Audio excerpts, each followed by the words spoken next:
allow me to introduce the members of the board who are here with me, and I would like to start with, on my left, Honorable Sendaula, Jared Sandaula. Thank you. I think he deserves a better applause. This man is senior. Thank you, let's be alive. I have Ricardo Ridolfi. Engineer Silva is running late. I don't know if he'll be able to join us. Then I have Anthony Marsh. To my right is the CEO and the Managing Director, Celestino Babunji. Next to him is Andrew Buglas. And next to Andrew is Florence Maweje. And next is Johan Bruggen. And lastly, we have Stephen Emasu. May I also introduce to you Mr. Noah Edwin Mwesigwa and Ms. Jemima Benon Jisha. She's assisting him. Them two, they are our company secretaries. The company is SM Company Advocates. And also I would like to introduce our external auditors, Ernst & Young, who are represented by the head of it, Mr. Geoffrey Biomjisha. Thank you to have you here today.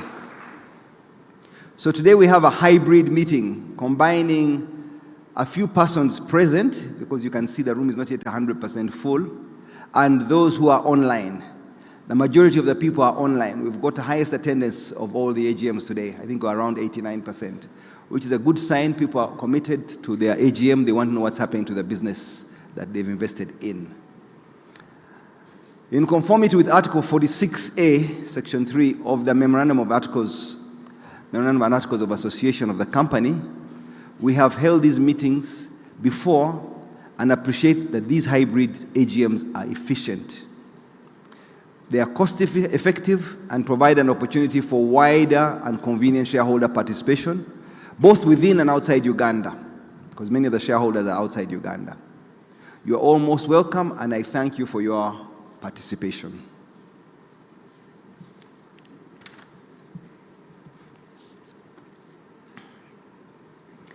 The meeting is being conducted based on guidelines and approval from the Uganda Securities Exchange. The quorum for this annual general meeting is members who together hold not less than 51% of the total voting rights of the shareholders present in person and by proxy.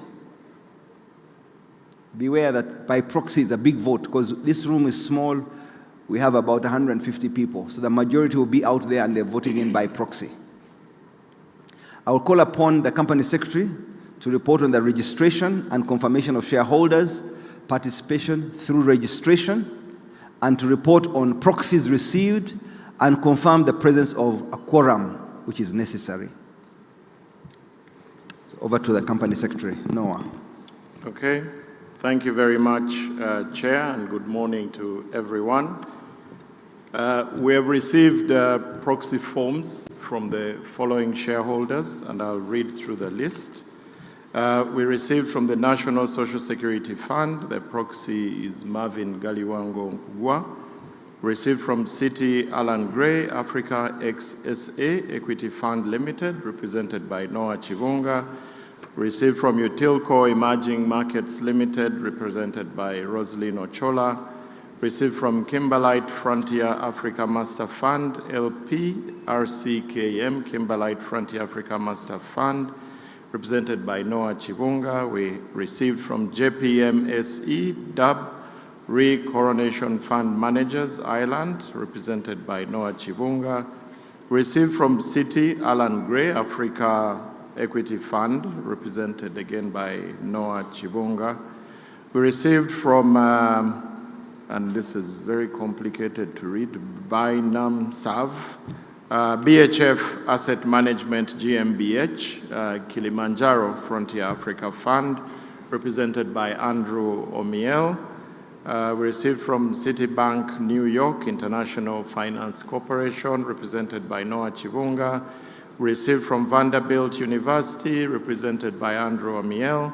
We received from SSB, Conrad N. Hilton Foundation, represented by Noah Chibunga. Received from Duet Africa Opportunities Master Fund IC, represented by Noah Chibunga. We received also from the Bank of Uganda Defined Benefit Scheme, represented by Magoba Jime. We received from the Standard Chartered Kenya Nominees Limited, account KE2246, represented by Jobson Ongalo. We received from the Uganda Revenue Authority Retirement Benefit Scheme, Gen Africa, represented by Jimmy Magoba. We received from Biaruhanga William, represented by Melinda Atubet. Received from SCB Mauritius, Re Alan Gray, Africa XSA Equity Fund Limited, represented by Noah Chibunga. We received also a proxy from Umeme Ltd Staff Retirement Benefit Scheme, represented by Thomas Tondo. We received from the Standard Chartered Kenya Nominees, represented by Jobson Ongalo. Received from Stanbic Nominees Limited, account NR 1031142, represented by Beatrice Karanja and Judy Gachoki. We also received from the Standard, from Standard Chartered Kenya Nominees Limited, represented by Jobson Ongalo. Received from the DFCU Limited Staff Provident Fund, represented by Magoba Jimmy. We received from the Co-op Custody, account 62000, represented by Magdalene Mudhoni. We also received from Stanbic Nominees Limited, represented by Beatrice Karanja and Judy Gachoki. We received from the Umeme Staff Multi-Purpose Cooperative Society Limited, represented by Nakijoba Hilda. We received from Melra Investments Limited, represented by Mohimbise Andrew. We received from Makerere University Retirement Benefit Scheme, represented by Magoba Jime. We received from Britam Insurance Company Limited, represented by Anthony Kibe. We received again from Co-op Custody, account 53000 this time, Magdalene Muthoni. Pride Microfinance Retirement Benefit Scheme, represented by Jimmy Magoba. We received also from the Co-op Bank Custody account 21000 and also from the Co-op Bank Custody account 3002B and also Co-op Bank Custody account 7001, all represented by Magdalene Mudhoni. We received from Maria Odido, represented by Linda Akoth.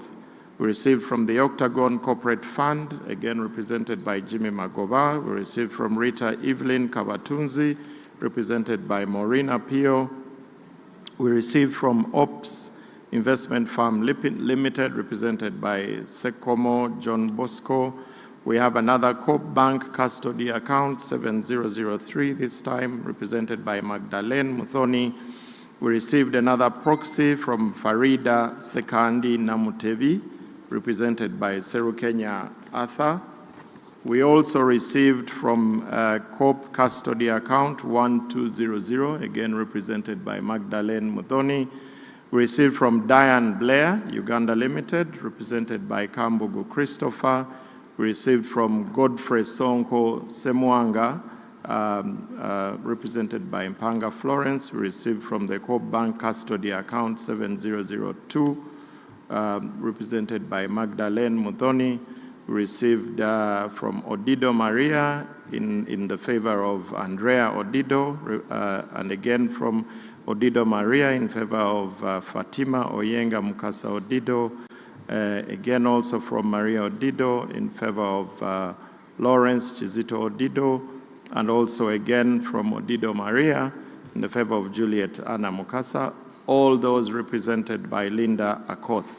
We also received from Abe Mobiru, who's represented by Mr. Mbiru Isaac.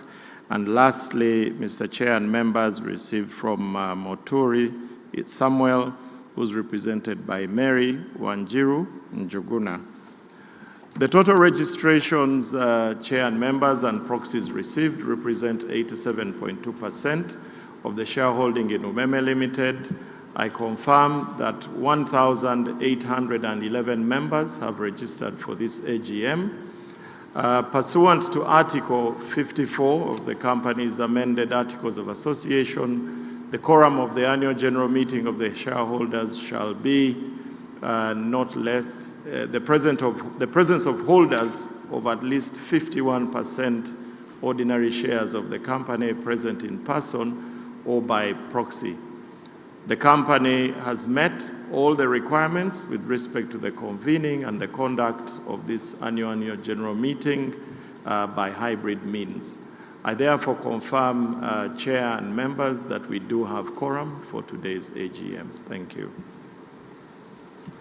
Thank you, Noah. As the shareholders present in person, by proxy and online hold not less than 51% of the total voting rights of the shareholders, I declare the meeting open. I now invite the Company Secretary again to provide a brief explanation on the conduct of this annual general meeting. Thank you very much, Chair. So we have some of our esteemed shareholders in the room. These number approximately 200. And these were selected on a first-come, first-served basis while registering for their attendance at this AGM.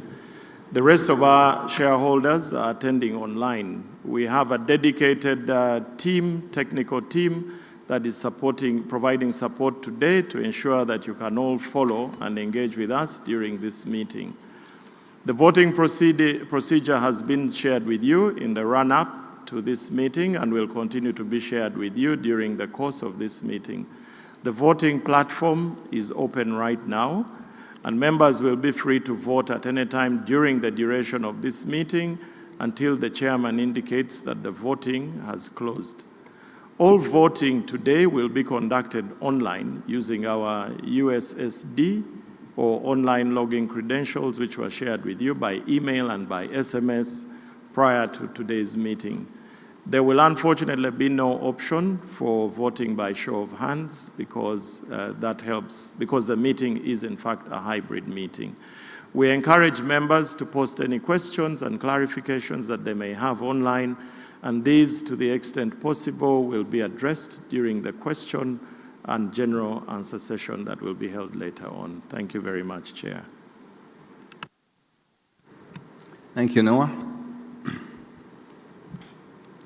I would like to draw your attention to our 2024 annual report that contains the full details of my report. I hope all of you in the room have got a copy of this. I hope one has been circulated electronically or is available on our website. In that report contains the full details of my report, I think on page 16, the Managing Director's report, the Director's report, the Auditor's report, that's very important, the audited financial statements for the year ended 31st December 2024, and other non-financial information related to Umeme Ltd. I trust you will have or have had an opportunity to read these reports. They are useful, and it's your investment that we are looking out for.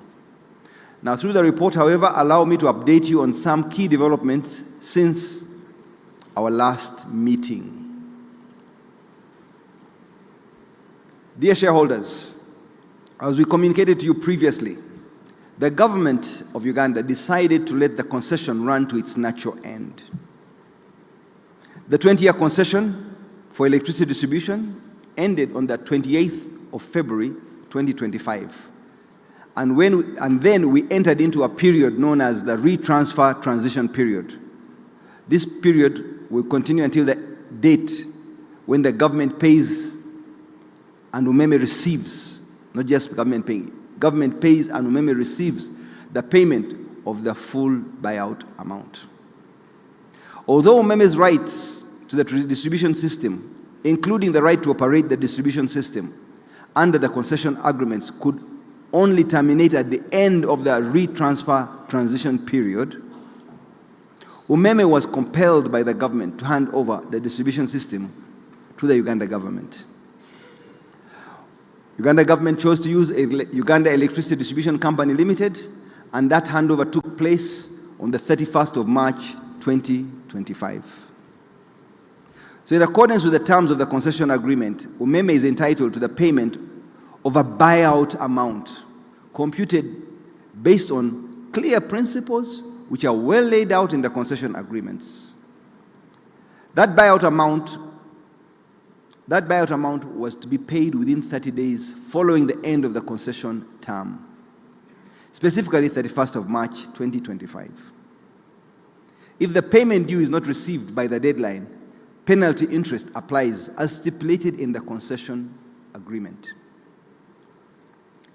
Prior to the end of the natural term, UMEME submitted an estimated buyout amount of $234 million US.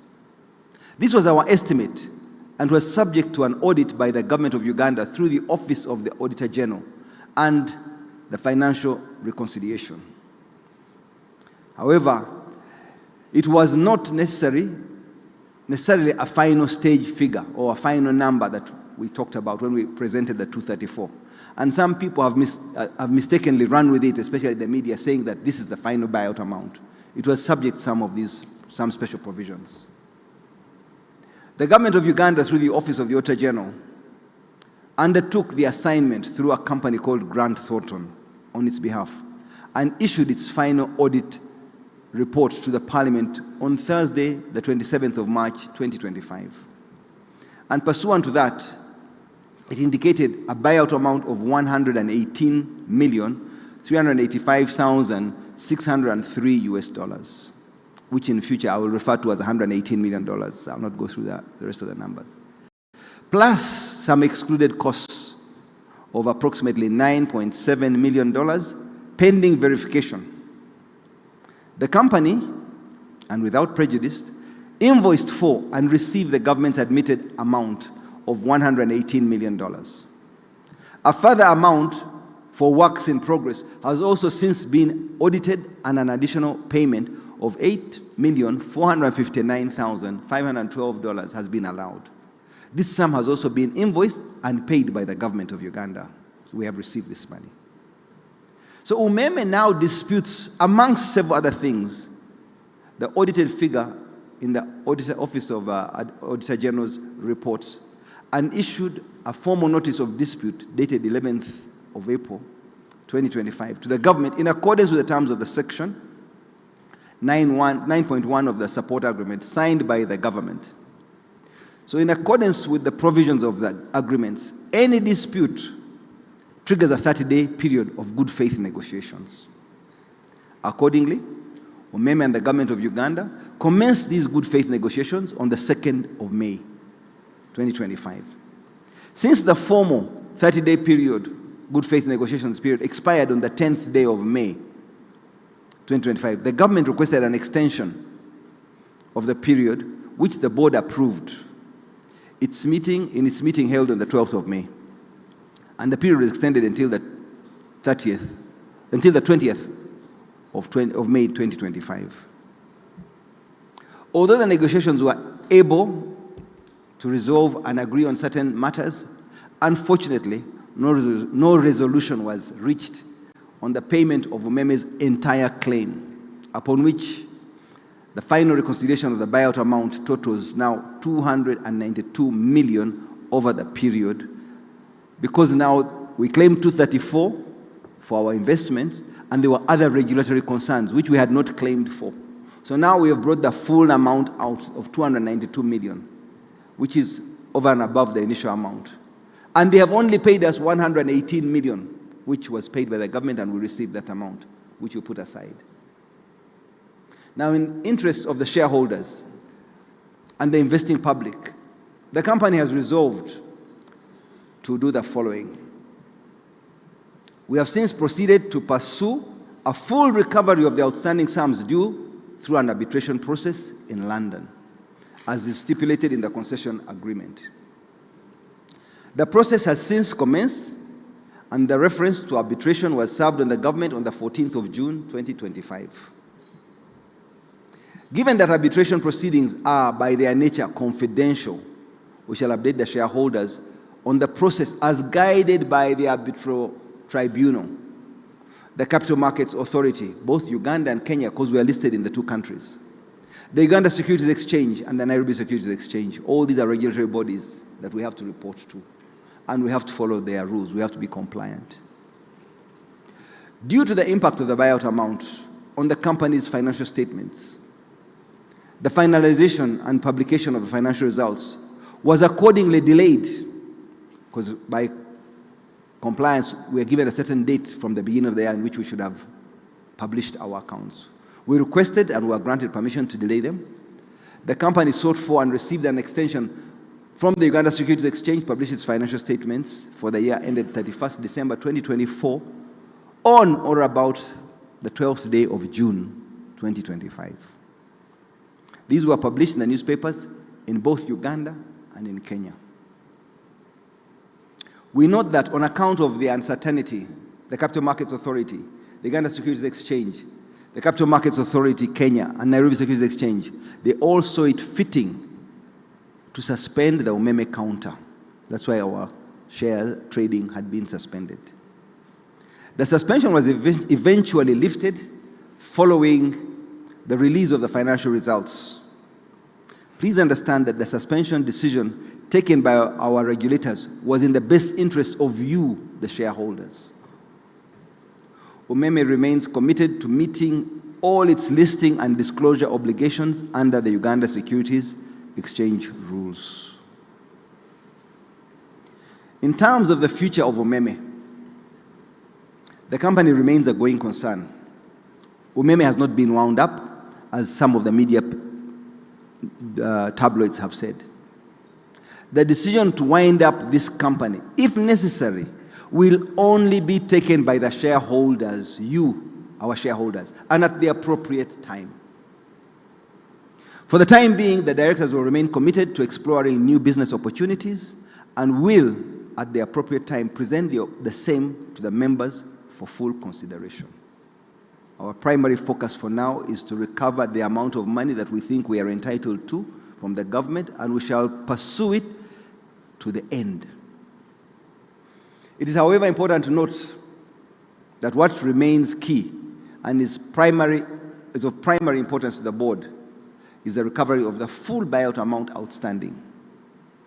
I am pleased to inform you, the shareholders, that following engagements with His Excellency the President of Uganda, the Honorable Attorney General has been given the mandate to oversee another round of good faith negotiations with the government with a view to finding a holistic resolution of the dispute between the parties rather than go for arbitration. Arbitration is costly and can be time-consuming.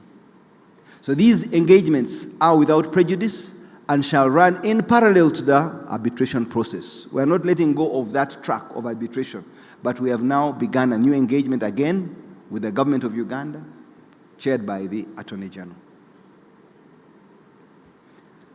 We take the opportunity to thank His Excellency the President for according us this opportunity. It is a very unique window. It's a small window of opportunity which we have embraced, and we really hope something good will come out of it.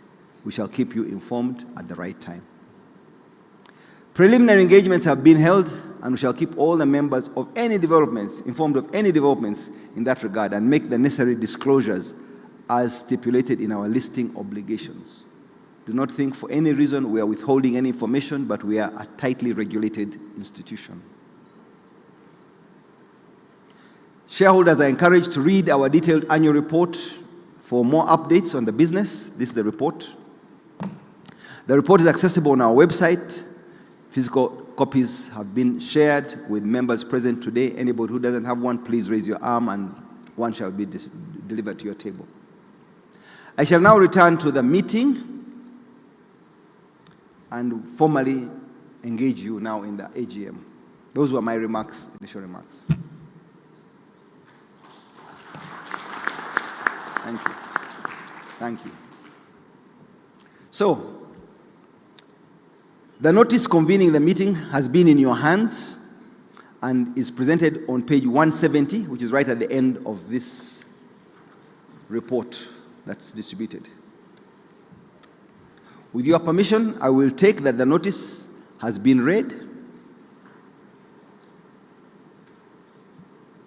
Before I turn to the resolutions, I would like to remind you that you are free to vote on any of them at any time until I indicate that the voting has closed. So the voting will open, and I'll take you through all the resolutions one by one and tell you at the right time when to vote. And when I say that voting has closed, electronically they shall close the voting. So voting after that time will not count. I now turn to the notice. You have already seen it. The first item on our agenda is to receive the audited financial statements for the year ended 31st December 2024 and the reports of both the directors and the auditors thereon. So, we received the financial statements in this document. For those who have not read them, please quickly take a look. It's quite detailed, so you will carry this home with you and you can interrogate it. If you will turn to page 79, between page 79 and 167 of the annual report, respectively, you will find the report of the directors and the auditors and the financial statements for the year ended 31st December. With your kind permission, I will take it that these reports are read. We are not going to go through the detail now of reading them. I'll take it that they are read because they had been published earlier on our website. So many of you should have had a chance to interrogate these reports. May I now invite the Managing Director to present the highlights of the 2024 performance to the members. We won't go through a full report, but he'll give you the highlights. Over to Celestino Babunji.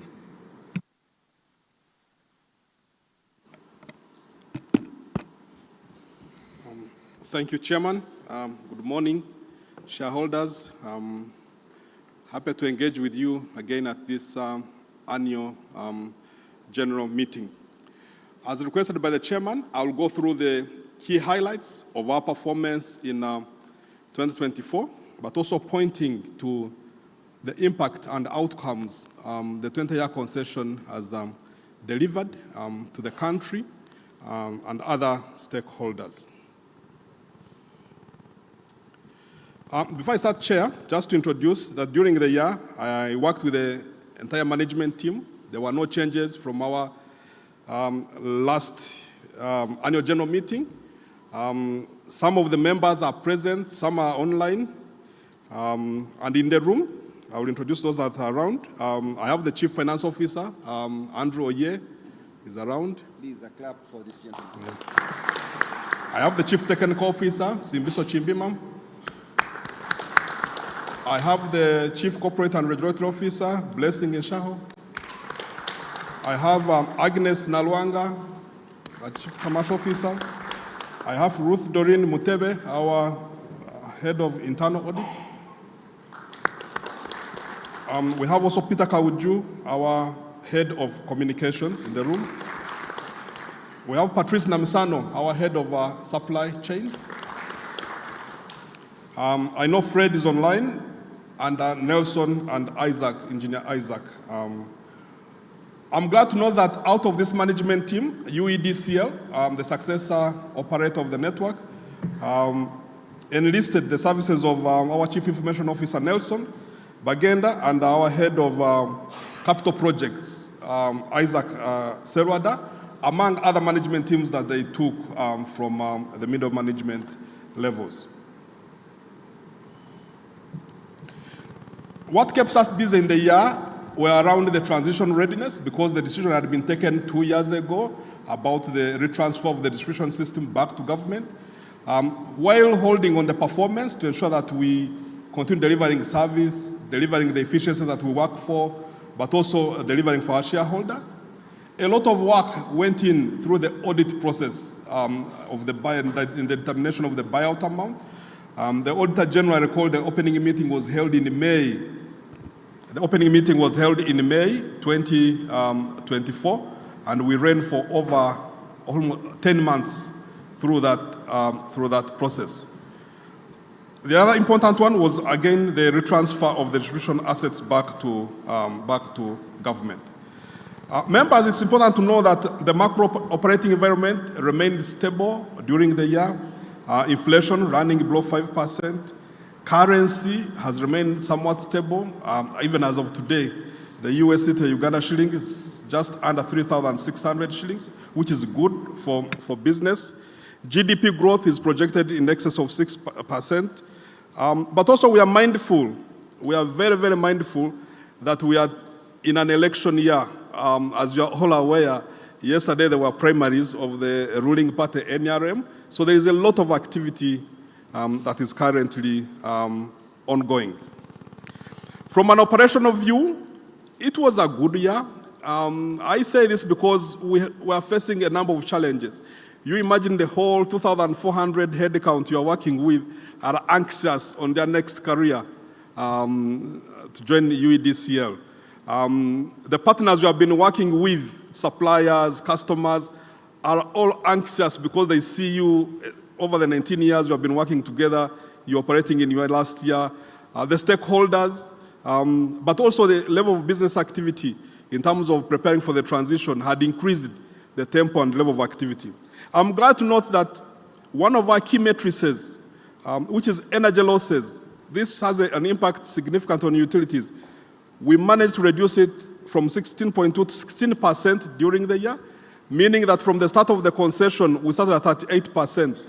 We left the stage at the lowest losses level ever achieved in the country, and we handed it back to government at 16%. Electricity demand continued to grow during the year at 11%, having sold 4,674 gigawatt hours during the year compared to 4,219 in the previous year. I'm glad also to know that on the grid, we added in about 220,000 customers on the grid, bring our total customer base to 2.2 million, and these additional customers had a significant impact on driving volume growth. Of course, our operating costs and per kilowatt hour and operating costs per customer also reduced during the year, 7.6% and 6%. More important is when we did a customer service survey, actually customers were becoming more happier with UMEME, giving us a net promoter score of 41 from 25 and customer satisfaction of 75. And this was not out of the blue. It was out of the deliberate investments we made in technology for self-service of customers, in reliability of supply during the period, in customer engagements so they can appreciate the full value that we are delivering. But also that was backed also by our staff engagements and driven by performance. Unfortunately also, from a safety front, we registered 18 fatal accidents on the network compared to 22 the previous year. And this is attributable to interference with the network, power theft, building in well-lived corridors, among other things. During the year also, we did a major upgrade. Globally, all Yaka meters were due for upgrade to meet the global standards by November 2024. We worked hard to ensure that the over 2 million meters across board were upgraded. Otherwise, they would have locked out and would no longer load tokens, and our customers would have faced a disaster. So that was a major outturn, and UMEME was seen as a leader in this process compared to other countries. I follow the stories of ESCOM South Africa. Those who followed during that period, in the run to November, you'd see lines of people lining up at ESCOM offices in South Africa looking for the upgrade of their meters. But we did it here smoothly, more importantly with the total cooperation of our customers during the upgrade process. The other major outturn was we rolled out in a record time of 11 months an upgrade to our customer-facing systems, which integrated prepaid, Yaka, postpaid. It integrated customer relationship management. And again, that system integrated with other systems within the company, especially our SAP and GNIS, meaning that now we are seeing a customer from one view. You don't have to log into multiple systems. That major upgrade took us 11 months. And really, it was a major outturn that when we handed over to government, we handed them a brand new technology system for customer service delivery. Our staff were highly engaged. We scored 93%, and we undertook lots of change processes to ready them for the transition. As shareholders, you will note that no grievances were reported on staff against the company, but the grievances were about their process of joining the new entity. That took a lot of work, and I thank the board. I thank the People and Change Committee, chaired by Andrew, and with a lot of wisdom got from Director Florence, an expert in human capital, to ensure that we ready our people for change. 2,400 people leaving an institution is not a mean feat. While they are happy, highly engaged at 93%. We also did some capex. Of course, our obligations to invest continued. I'm really glad about the projects that we concluded during that period. We upgraded, for example, the Mokono substation, which was challenging in that area. We upgraded the Gaba substation, which was challenging. There was a lot of grievances coming from that side. We upgraded also Kawanda substation, among other projects that we did during the period. Of course, we are busy with the concession cut-off processes, combining IT, people, operations, logistics, which also was successfully executed. From a financial perspective, as indicated by the chairman, our financials were heavily impacted by the transition process, the macroeconomic operating environment, fundamentals, regulatory decisions, effects of the concession end, valuation of the buyout amount, and the requirement to comply with international financial standards in relation to recognition of contingent assets and contingent liabilities. Resultantly, because of volume growth in the period, our revenues were up by 5.4%, cost of sales down by 1.2%, so our revenues stopped at 2.3 trillion. 2.3 trillion. This puts UMEME among the left when the turnover is in the top 5 high revenue earning entities within the country. Our gross profit increased by 10 percentage points. Of course, due to the transition and maintenance of the network and other additional costs, our operating expenses were up by 31%. Then, of course, we had to record what they call expected credit losses, in that, given that the concession was transitioning, accounting standards require you to, I could call it not front-loading, but recognize any cut-off expenses. I'll give a simple example. You have inventory. The valuation of inventory will move from cost to net realizable value. Valuation of your receivables will move from what you have on your books to net realizable value, because you are transitioning the business to another entity. Of course, also our amortization was increased because of the valuation resulting from the valuation of the buyout amount. Resultantly, because of the adjustments resulting from the concession end and the requirement from IFRS, where your contingent asset, which is the buyout amount not yet admitted or not yet paid, where you provide for it, when it's paid, you book it back. It's out of prudence driven by accounting standards. When all those were booked, the company registered a net loss of 510 billion because of those adjustments. We ended up with a total asset base of 1.3 trillion and shareholder equity account of 241 billion, having generated from operating activities 291 billion shillings during the period. Chairman, when you look at a 20-year period, sometimes it's important we reflect what impact we have created. We selected 10 items. We said, where were we? What are we handing over? And this is to the pride of the shareholders and your support and the financial partners. Because as UMEME, we came in as an investment company with management expertise to support government to turn around the electricity subsector. I'm glad to know that the network distribution lines more than doubled. Actually, they were almost 3 times. Transformers, we inherited 5,700 transformers. We've left with 19,000, so almost 4 times, handed back. Transformation capacity has increased from 550 megawatts to over 2.5 gigawatts. Energy losses, the amount of power that is lost through the systems and through theft, reduced from 38% to 16%. The amount of power we are selling increased by 4.6 times. In our first year of operation, we only sold 1,000 gigawatt hours.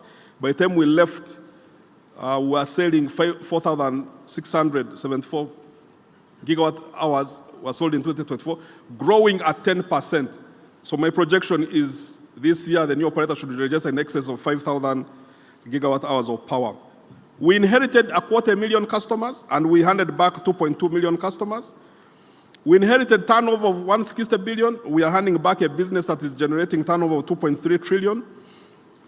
Same when you do customer per staff served and revenue per staff, we were more efficient. Therefore, we are using more of our staff to serve more customers. Of course, technology played a big role in this, so we automated most of the processes which had people involvement. We invested a cumulative investment of $860 million during the period. Chairman, there's a small number there called 669. I looked at from the time we started this journey with you in November 2012, after listing on the stock exchange in Uganda, November, I recall it was 14th December when we cross-listed in Nairobi. When you include the 222 shillings, which shareholders, your accounts must have been credited now, of the interim dividend for 2025, I'm glad to note that the total cumulative distribution to shareholders per share has been 669 shillings over the period. If you compare that to the IPO price without discount of 275, with a discount of 248, we see that by 2020, we broke even, meaning what you put in at IPO, depending on when you came in. If you came in as a long term at IPO and you held all through, by 2020, you had recovered all your money by then. But again, it shows the total outflows to shareholders of 669 since 2012 over the last 13 years of our operations. Looking ahead, what's keeping us busy is, of course, we are still having cut-off processes from the concession reconciliations with the government. The big one, of course, as the chairman has indicated, the buyout amount outstanding, and of course, that also delayed our processes around what else after UMEME in terms of new business development. Chair, I stop there. Those are the brief remarks I had on the 2024 results. Thank you. Thank you. So before I move on, you mentioned those who got in at 240 something, because there was a discount, 275, and nearly all of you got a discount at the beginning, should by now have been paid 669 shillings. Does that include yesterday's amount of money? Okay, yesterday a dividend should have been received by all of you. Those who have not received it in your bank account yesterday, you should receive it today. And that's approximately 222 shillings. That's how you arrive at the 660 something shillings. So those who invested early, you have got a cumulative return of over 19% over the period, which is a healthy return, I think. Now we're fighting with the government to get what we think is the balance, which should be over and above that 600 and something. We shall engage the government, not I say fighting, I'm not fighting physically, but mentally, to see that they look at our numbers, or look at their numbers and come across with something that is more equitable. So before I propose the adoption of the financial statement that has just been read, I would like to request the auditors to present their opinion on these accounts, because their opinion really matters. So the auditors present in their room. We have the head of Ernst & Young. Please come and present at the podium. Chair, we're running them videos before. Oh, Yes. okay. After this presentation, I think Mr. Kauji wants to run a video. But I think while the numbers are still fresh in your mind, let's have an opinion of the auditors on these numbers, because our opinion is one, but his is final.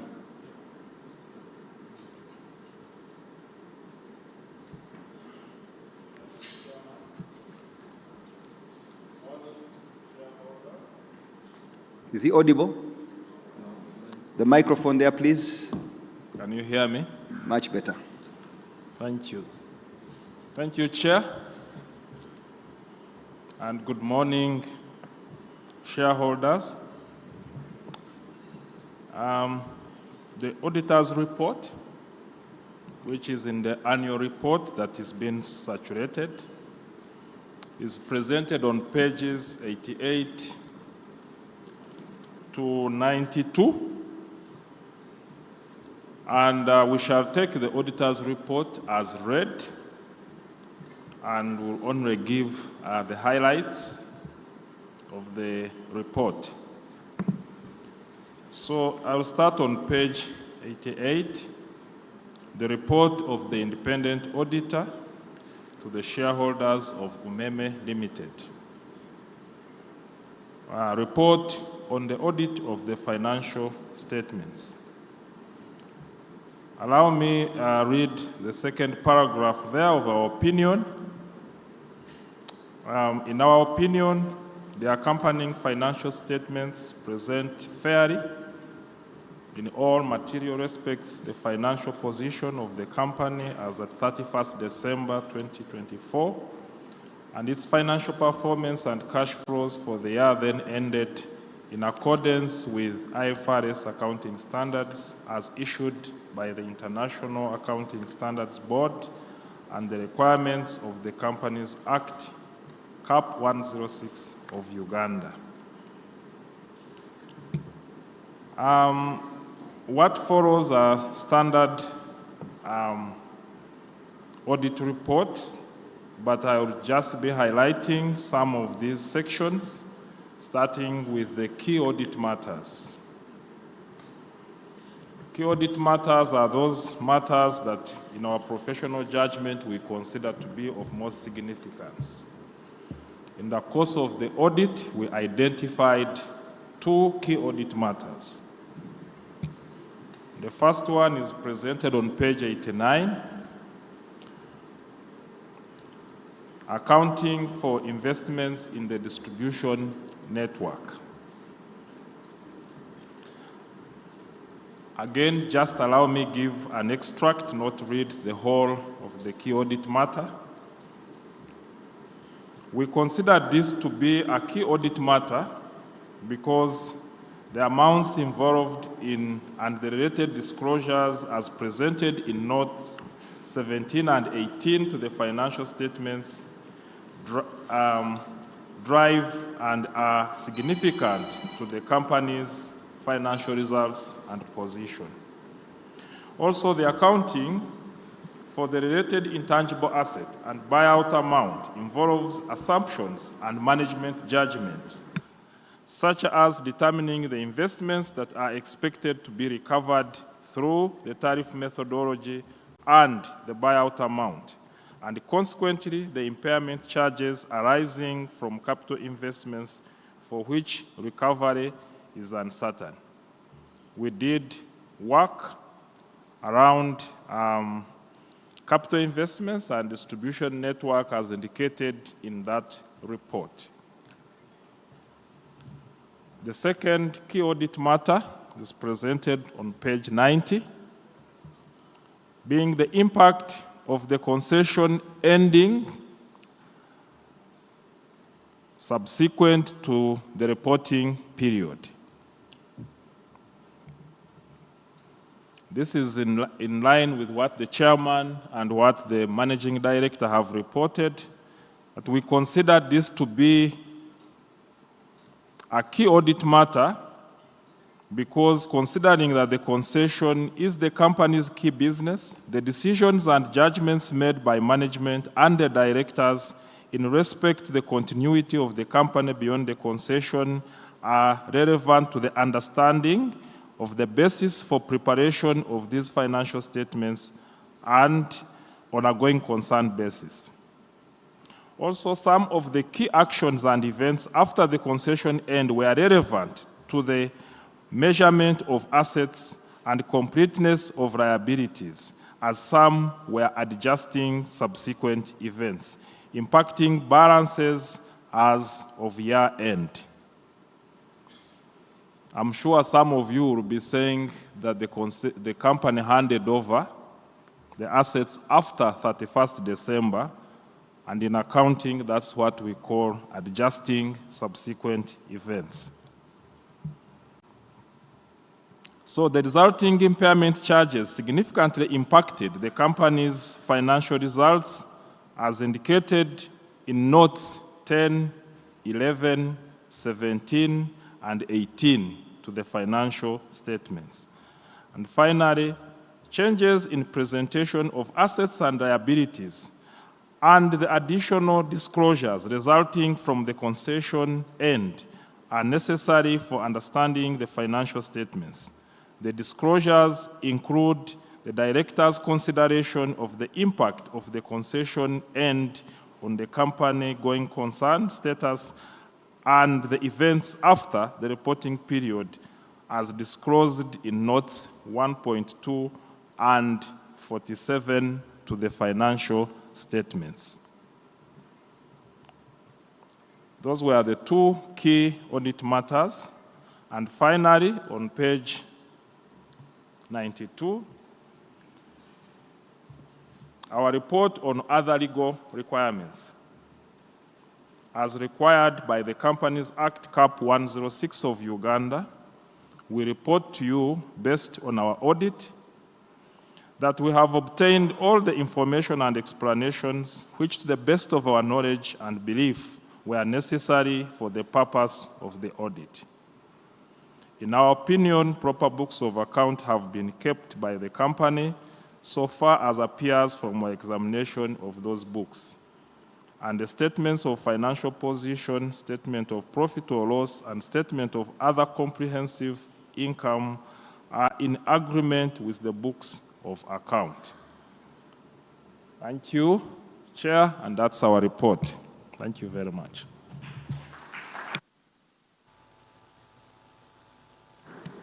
UMEME presented an interesting opportunity.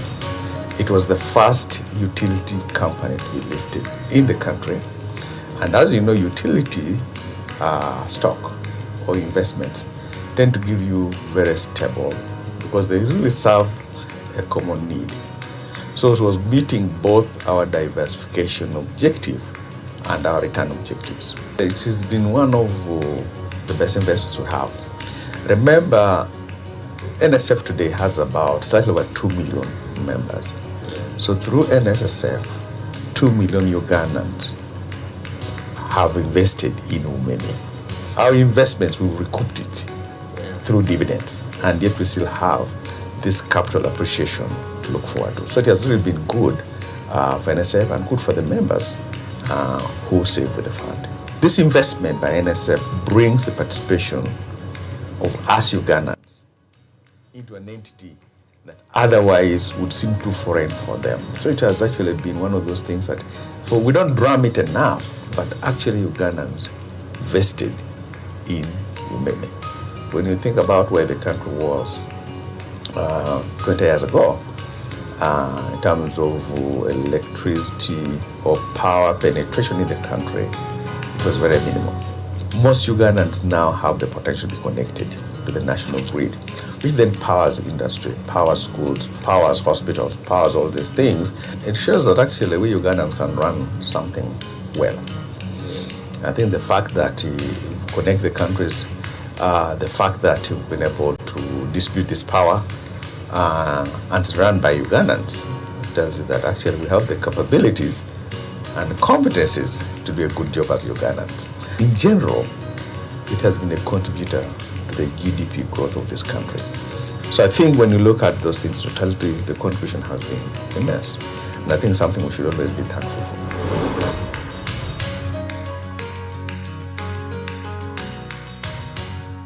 At ATC, we're a subsidiary of American Tower Company. We're listed on the New York Stock Exchange, and what we provide is wireless telecommunication infrastructure.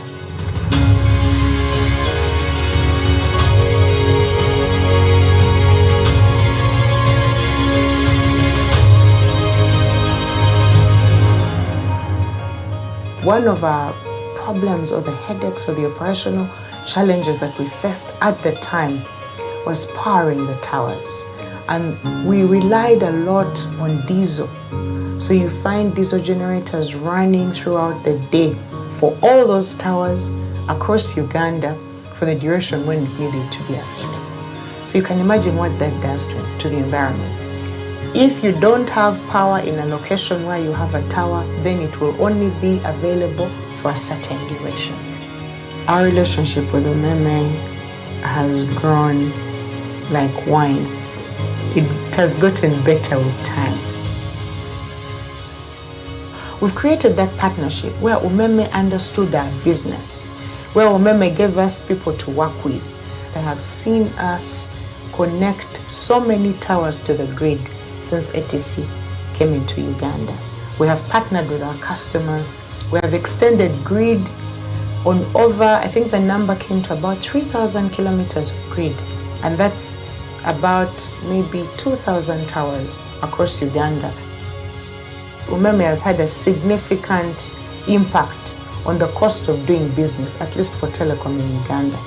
Through the partnership that we've had over the last 12 years, extending grid to underserved communities, to areas that historically did not have grid, we have seen that contribute to our cost structure and reduce that in ways that we've been able to extend to our final consumer in partnership with our customers. A lot of the work that we've done has been successful because of the partnership that we've had with Umeme and others. We're opening up new communities through extending these services. So these partnerships are very important, and they play a big role in extending the growth of our economy. And working with Umeme to extend the grid, we open up that whole community. The trading center comes to life. You find music, you find businesses, you find the economy in that area grows. I'm really, really proud of the work that we've been able to do together with Umeme and together with our customers. These partnerships have changed Uganda. A lot of innovations, a lot of improvements, and a lot of growth in the power sector.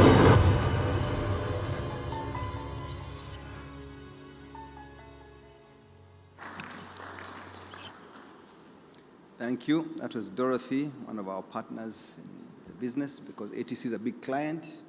And before we had the MD of NSSF, Patrick Ayota. He's not here with us physically, but he rang to say he commends the team, the board and the management, and the shareholders for standing tall with us. As you heard, NSSF has over 2 million subscribers. So all those are shareholders in Umeme. Many are keen to know what comes out of this meeting. For those of you who have not received the money, people are nudging me that money is not yet on their account. Money is coming, as our famous minister says, you know. Money is coming. Rest assured, it will be there today, maybe latest Monday, but money is coming. Before I move back into the meeting, since we're on a lighter note, there's a gentleman I'd like to stand up to recognize, Sam Zimbe. Sam Zimbe has been with this company, but from the beginning, Sam, thank you. He's one of the few Africans who have been in the power sector for so long and is now seen as an authority. Welcome, Sam, to our AGM. I've been on this board almost for 15 years, and Sam was here before me. Sam worked in UEB before, so he was a guiding compass when Umeme was beginning. He's worked with us since. He has left and gone to other countries on secondment from the World Bank. He's still a consultant for the World Bank on how to bring electricity to most of Africa. We are proud to have you here with us, Sam. Thank you very much. So we get back to the business at hand. I now propose that the reports of the directors and the financial statements for the period ended 31st December 2024 be adopted. May I call upon the company secretary to indicate the proposer and the seconder of the resolutions. Thank you very much, Chair. We have a proposer who's Abdallah Lubega, member number 169455, and our seconder is Agnes Nalwanga, member number 138584. Thank you. That is not our Agnes, our staff. Is that our Agnes? There's no conflict of interest. Okay, you're a shareholder. Welcome. May I now invite you to access the online voting platform and cast your votes. We are voting now for adoption of the director's report, managing director's report, now that you've heard from the auditors, if we can adopt this report.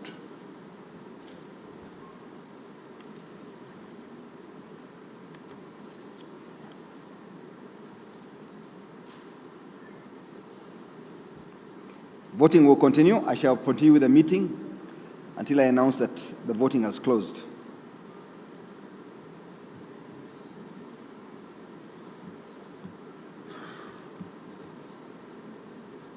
Now, as you have seen the report, and the audit has highlighted that we made a loss, so the next stage is for us to go to whether we declare a dividend for the year 2024. Now, there's a clarification I'd like to make there. According to our accounts, you see we filed a loss of 500 million shillings because of the accelerated depreciation or amortization because our concession had come to an end. So, in the year 2024, we are not declaring a dividend. I've talked about money coming. The money you are receiving now is an interim dividend for 2025 to 2026. I hope that is clear. So in 2024, we had given you an interim dividend, but there is no final dividend, because that would be a burning question. Okay, for the year ended 31st December 2024, the company made a loss of approximately 526 million Uganda shillings. As explained by the managing director and in the annual report, this was on account of the accounting treatment and provision for the buyout amount. An interim dividend of 26 shillings per share was declared and paid to you last year. However, given the reasons above, the directors resolved not to declare any additional dividend payment for the year ended 31st December 2024. I would like also to provide some clarification on the dividends given and comments and questions received from some shareholders. The interim dividend of Uganda shillings 222 shillings per share that was announced by the company on the 24th of June 2025 and paid this week, the last few days, relates to this year ending 31st December 2025 and not the previous year ending 31st December 2024. This AGM is dealing with matters specifically in respect of the year ending 31st December 2024. I now propose to you to note, to receive, and to adopt the recommendation for no final dividend other than what has already been paid for the year ended 31st December 2024. May I call upon the company secretary to indicate the proposer and seconder of the resolution. Thank you very much, Chair. The proposer for the resolution is 0 Eden Uhuru, member number 50508340. And the resolution is seconded by Akori Diana Laura, member number 234304. Thank you. Thank you, Noah. May I now invite you to access the online voting platform and cast your votes.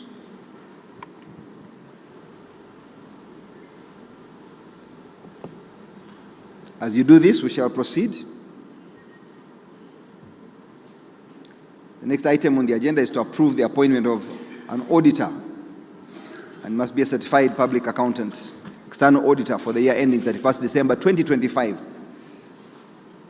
and to authorize the board to set the auditor's fees.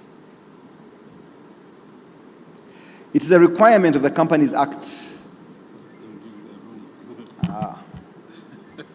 I'm reminded that the auditors must excuse themselves from the room while we discuss this matter. So politely I ask Ernst & Young, please to step aside. You will be called back in. Thank you.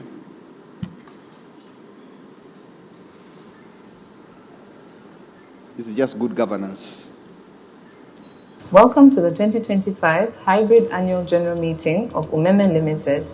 Voting for the AGM resolutions is currently open. Eligible shareholders received an SMS with instructions on how to vote. Voting can be done via USSD or via the link provided. The following steps will guide you on how to vote. Please note that you can only vote once via either USSD or the link. Voting via the USSD code. A text message and an email prompt has been sent to all eligible shareholders and proxies with instructions on how to vote. Please dial the USSD code *284*846# for Uganda mobile networks or *483*180# for Kenyan mobile networks and follow the prompts to vote. Those with multiple accounts and holding proxies on behalf of other members will be prompted to vote for the various accounts consecutively. The prompts will be as follows. Registered shareholders and proxies will key in and dial the following USSD codes from any mobile phone networks in Uganda and Kenya. Preferred language. You will be prompted to select your preferred language. Once the shareholder chooses the language, the next prompt will be as follows. Welcome to the Umeme Ltd AGM. Reply with 1. Once the shareholder has responded, they shall receive the following prompt. Reply with 1 if in favor, reply with 2 if against, reply with 3 to abstain. Continue following the same prompts for all other resolutions. Shareholders with multiple accounts shall be prompted to vote until they exhaust all their accounts. Once the vote is made, the shareholder shall receive this final prompt confirming that their vote is accepted. Voting via the live stream link. The live stream link for this meeting was sent to all eligible shareholders via SMS and email. Once you click the link, you will find the resolution tab on the dashboard. Click the button and thereafter click the voting options against each resolution as per your choice. Once completed, click the Submit Vote for Resolutions button to complete voting. Closing of voting will be announced by the chairman. Results of the resolutions voted on will be published on the company's website www.umeme.co.ug within 24 hours following the conclusion of the AGM. Thank you.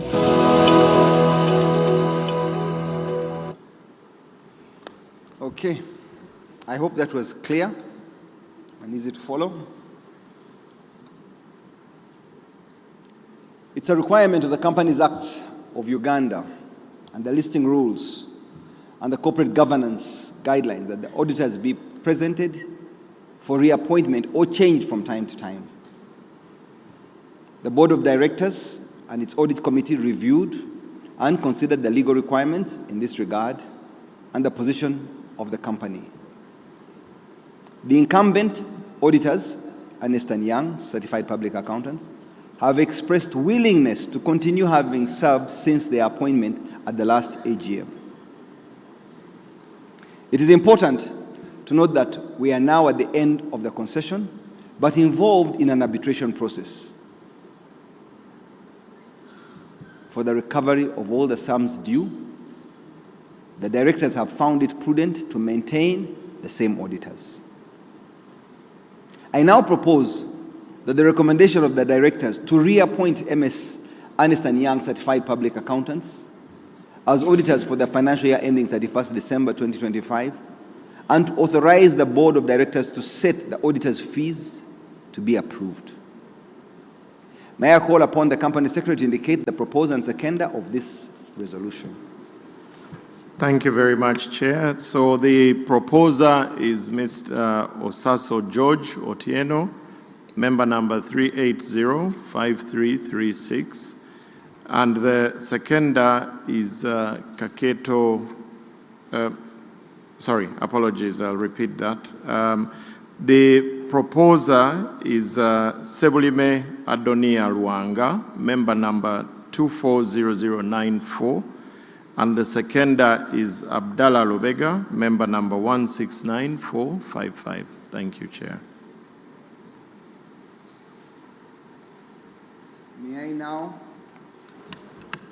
May I now invite you to access the online voting platform and cast your votes.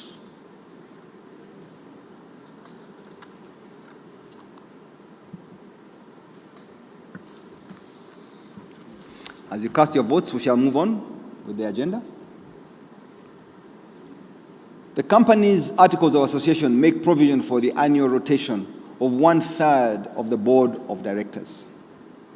This is highlighted at page 38 of the annual report.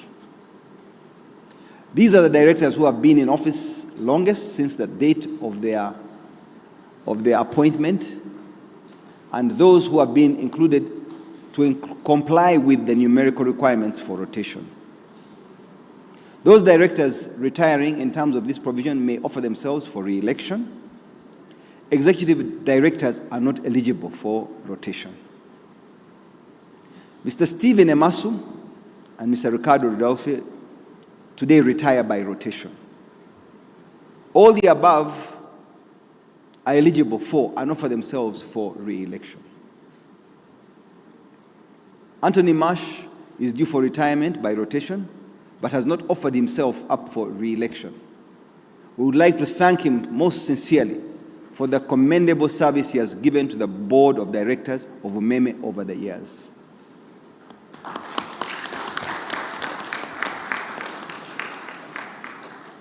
He's been an outstanding board member, I must say. I would like to inform the members that given the end of the concession and consequent reduction in the company's activities, the board is assessing actively its requirements for board size and composition and expects to make shortly a reduction in the number of board members and their remuneration. Any decisions taken in this regard will be communicated to the shareholders promptly. I am firmly of the view, since most of the staff have gone, we had over 2,000 staff. Today we have a staff size of about 6 or maximum 9 staff. The board is probably bigger than the number of staff, so I've got to downsize the board. So I hope that you will trust the decisions of the board. I will have to downsize the board. I will also downsize the remuneration of the existing members so that we save every penny for the shareholders. That is my intention.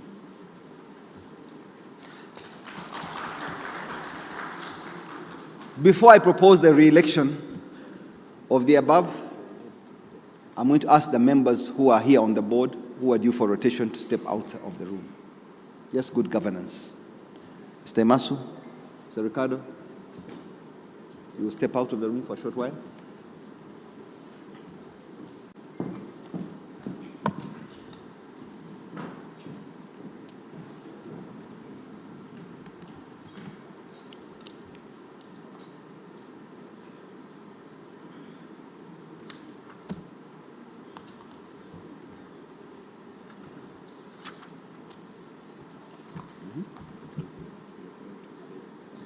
Me or you? Which one? I'm not going to read that. Okay.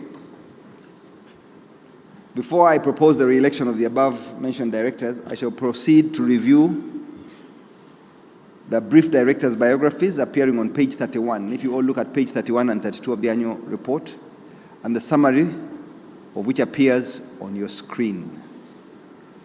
I'm going to ask the company secretary to take us through this quickly. Thank you very much, Chair. So we will start with the bio of Mr. Stephen Emasu, appearing at page 31. Mr. Stephen Emasu is a chartered accountant and chartered global management accountant. For those who understand their acronyms, FCCA, CPFA, SEMA, CGMA, and CPA.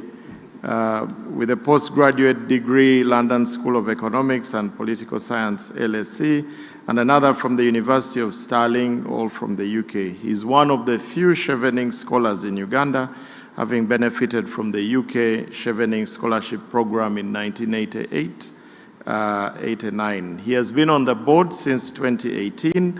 He's currently the chair of the Board Audit Committee. He has worked in various areas in accounting and financial management for over 30 years. He has over 10 years of audit experience, having worked with PricewaterhouseCoopers as a senior audit manager, as well as a technical manager in the firm. For over 20 years, Stephen has worked with and provided technical assistance to various ministries responsible for finance in 11 African countries and other countries outside Africa, either through the IMF, the World Bank, UNDP, FCDO of the British government, and the EUD. He's worked in many countries, including Timor-Leste, Uganda, Ethiopia, Kenya, Tanzania, and the list goes on. He is on the IMF roster of experts in public finance management since 2012 and has participated in 23 IMF missions in many African countries. Stephen served for 4 years as the chair of the ACCA Global Forum from 2014 to 2018 and plays an active role with the ACCA Uganda chapter. He's one of the founder members of the Uganda CPA and was a board member of the Public Accountants Examination Board of the Institute of Certified Public Accountants of Uganda, ICPAO. That was for 9 years. He has been an active international PFM consultant and has supported many African countries on PFM reforms, security sector reforms, and anti-corruption initiatives. Thank you.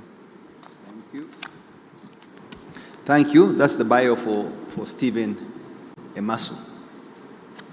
I'm going to read Ricardo's too. Okay, thank you, Chair. Sorry? In the interest of time, I'll Just a read. minute. Maybe we propose. Okay, Let's now first get someone propose Stephen Emasu to be re-elected as a director of the company.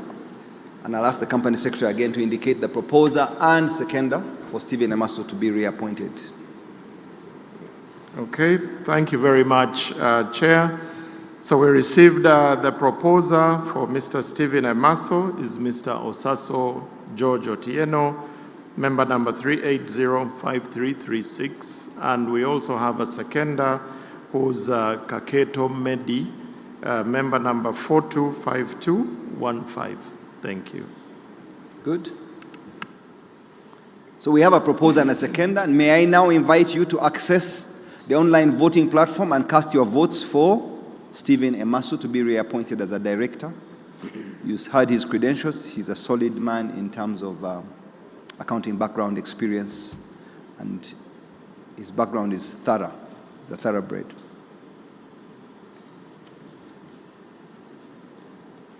Okay, as you do that, I will proceed. I now propose that Mr. Ricardo Ridolfi be re-elected as a director of the company. May I call upon the company secretary to read his CV or bio?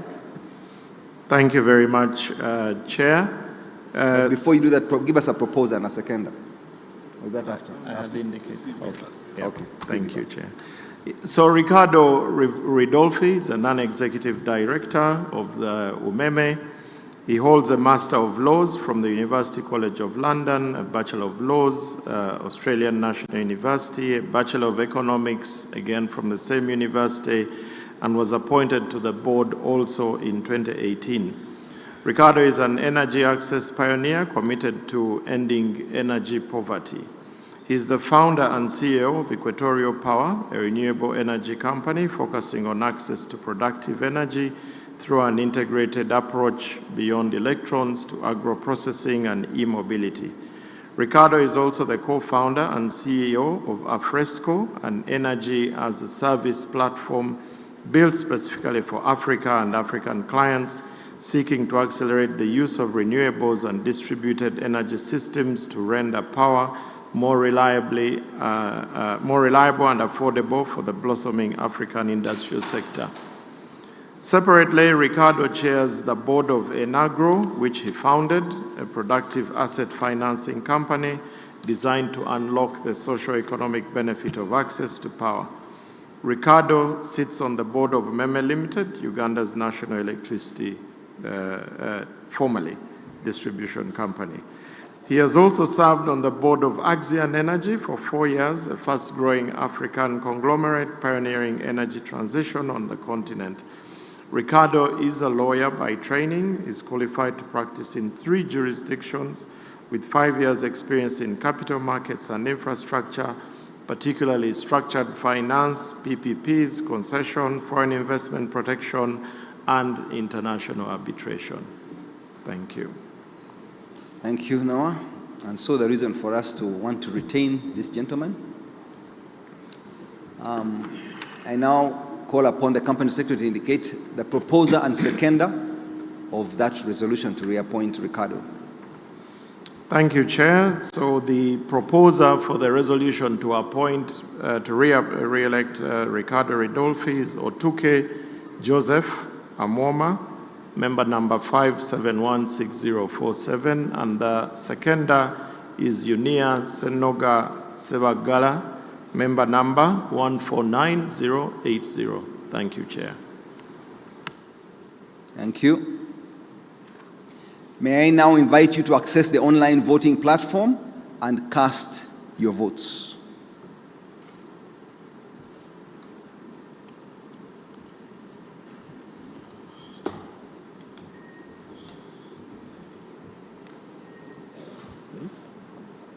Before you have appointed them? Before you have appointed them, how do you know they're being voted?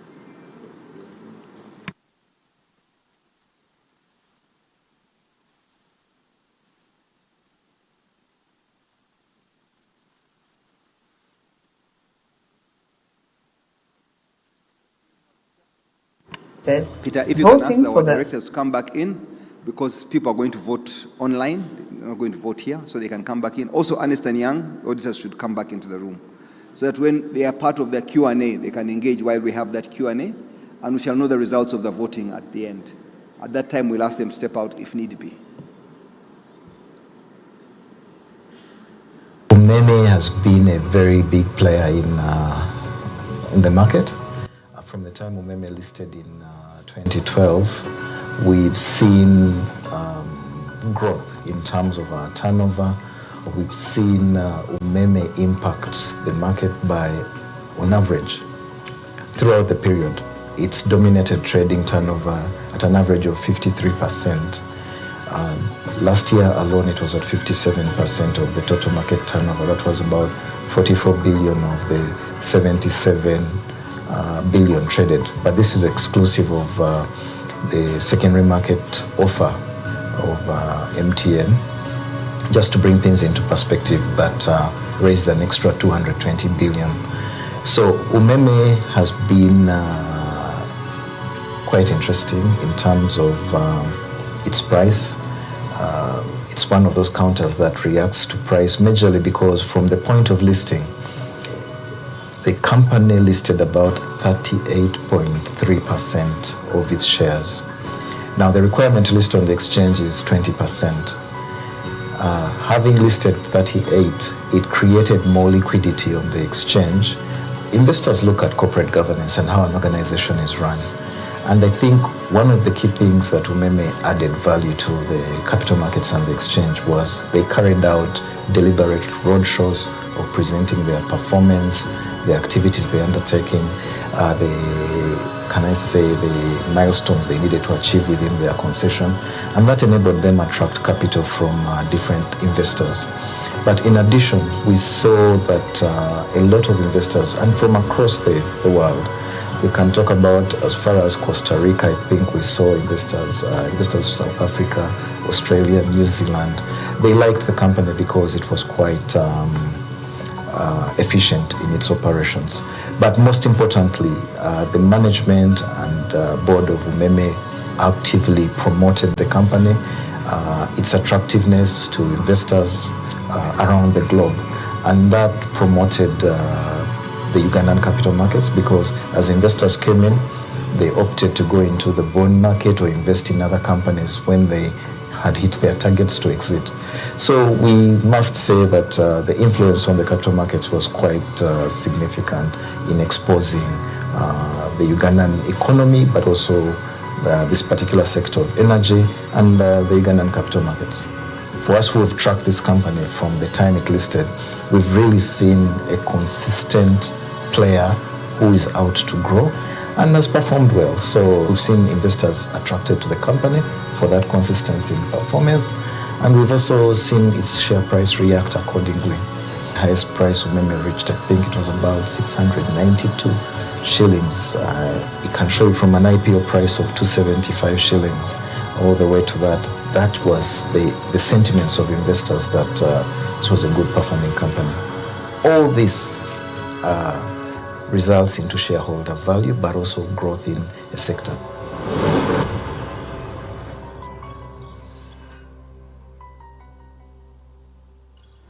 Thank you, Paul. Paul Buso, the head of the capital markets here.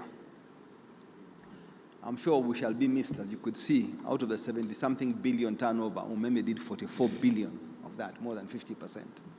So our departure will leave a gap in the fast growing but very nascent capital markets of Uganda. Now, we need to move on, and I need to ask the company secretary if there's any other business that was brought to the attention of the company secretary for today's meeting. Thank you, Chair.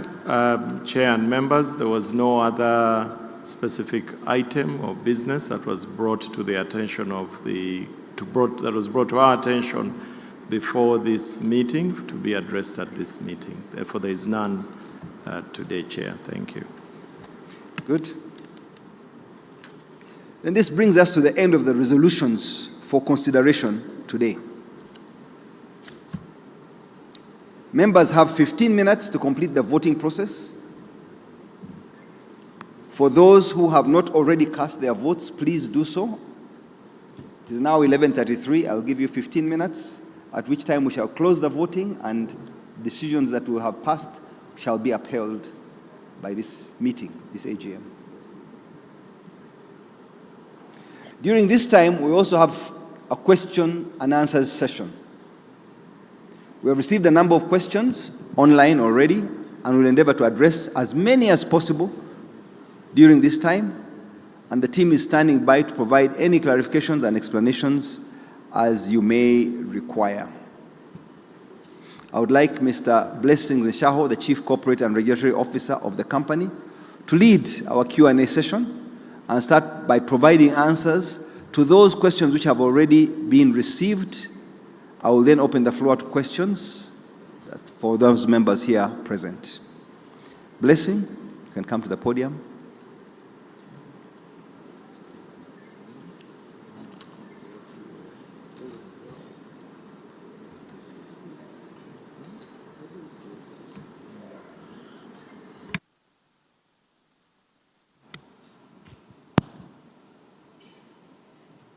Good morning, members. And it's a pleasure to be here today and an honor to be of service to you. We had the highest level of attendance for this AGM, as was mentioned by the chairman. And also in line with that, we also had over 200 shareholders asking questions. The approach that we have used today in terms of addressing these questions is through the utilization of artificial intelligence. The platform that we are using for voting and for also running this AGM has an artificial intelligence assistant which has analyzed all the questions, summarized these questions, and put them into thematic areas. And in those thematic areas, it has provided a high-level summary of what you, as the shareholders, are interested in, and you're going to see the team putting those questions up on the screen as I go through them. The first thematic area was around the annual financial statements. with the consolidated key issues or questions to be addressed as follows.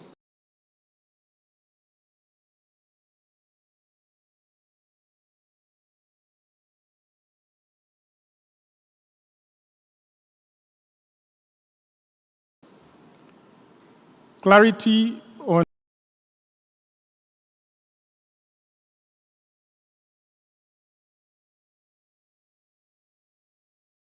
retained earnings allocation and its impact on future financial planning, clear timelines for dividend closures, and also strategic plans for future investments and expansion initiatives, particularly in emerging markets.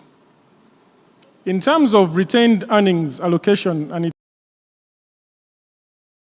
is around dividends, in the sense that even though you look at the 2024 financial statements and you see an accounting loss, in terms of our retained earnings, we have declared an interim, or the directors have declared an interim dividend of 222 shillings, and this has been paid.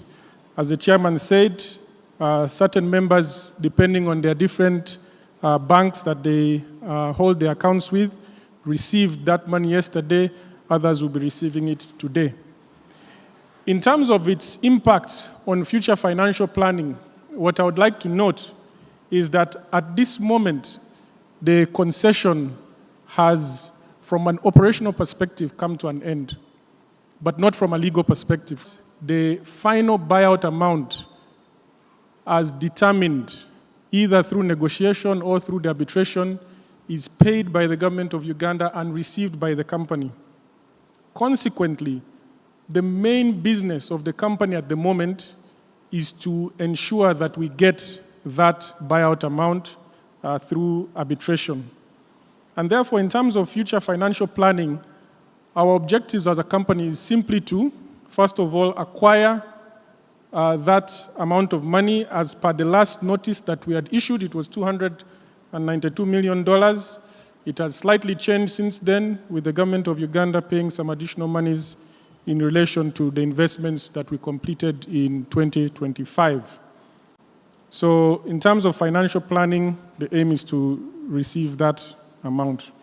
From a dividend payment perspective, book closure occurred and payment, as I mentioned earlier, has been made. Please check your bank accounts and mobile money accounts for those of you who requested to be paid through mobile money. In terms of future investments and expansion into emerging markets, that will be a decision of the members, as indicated by the chairman, and we shall see that coming through in subsequent meetings. Going to the next slide. The second thematic area was around dividend payments. If the team could just go to the next slide, thank you very much. Slide titled 2. The question was around reasons behind delays in dividend payouts and the expected timelines. I believe I've just indicated that the payment has been made. In terms of expectation, for those who haven't received, you should receive today. Details on the per share dividend payout, 222 shillings. Information on payment methods for dividends, including accessibility and transparency. As mentioned, based on the selected method you chose to receive your dividend, that's the method you'll be paid through, either through the bank account or through mobile money. Question 4 there was around insights on the sustainability of future dividend payments in light of arbitration outcomes and government compensation use. So what we'd want to say here is that once the arbitration matter has been resolved or we reach an amicable negotiated settlement with the government of Uganda, we shall promptly, as required by regulation, in terms of the listing rules as a public entity, advise the members of the same immediately. And the directors shall then determine the next steps in terms of how those distributions will be made. On slide 3, around external auditors, which is the next thematic area, there were questions around transparency of the auditor remuneration details. That is included within the financial statements within the annual report. So you'll be able to find their costs clearly, transparently indicated there. Secondly was the issue of alignment of auditor selection to maintain impartiality and independence. The auditors go through a rigorous selection process. That selection process culminates in the directors recommending to the members a resolution for the members to vote on as to whether or not they would like to proceed with the auditors as determined, and we have just gone through that session now. This process of selection is not where we actually just have an auditor selected arbitrarily. Auditors actually submit proposals to the company. Those proposals are evaluated by the board, and the board engages with each of the audit firms and then makes a determination on which firm they think is suitable for the company, and then that firm is presented to the shareholders for appointment. Question 3 was, how do auditor evaluations impact future financial planning, especially in the context of government involvement in company operations? Obviously, as was indicated by the managing director in his presentation, the reason why you see a significant loss for the financial year 2024 is as a result of the provisions that were made based on evaluations done by the auditors, based on risk and based on international financial reporting standards.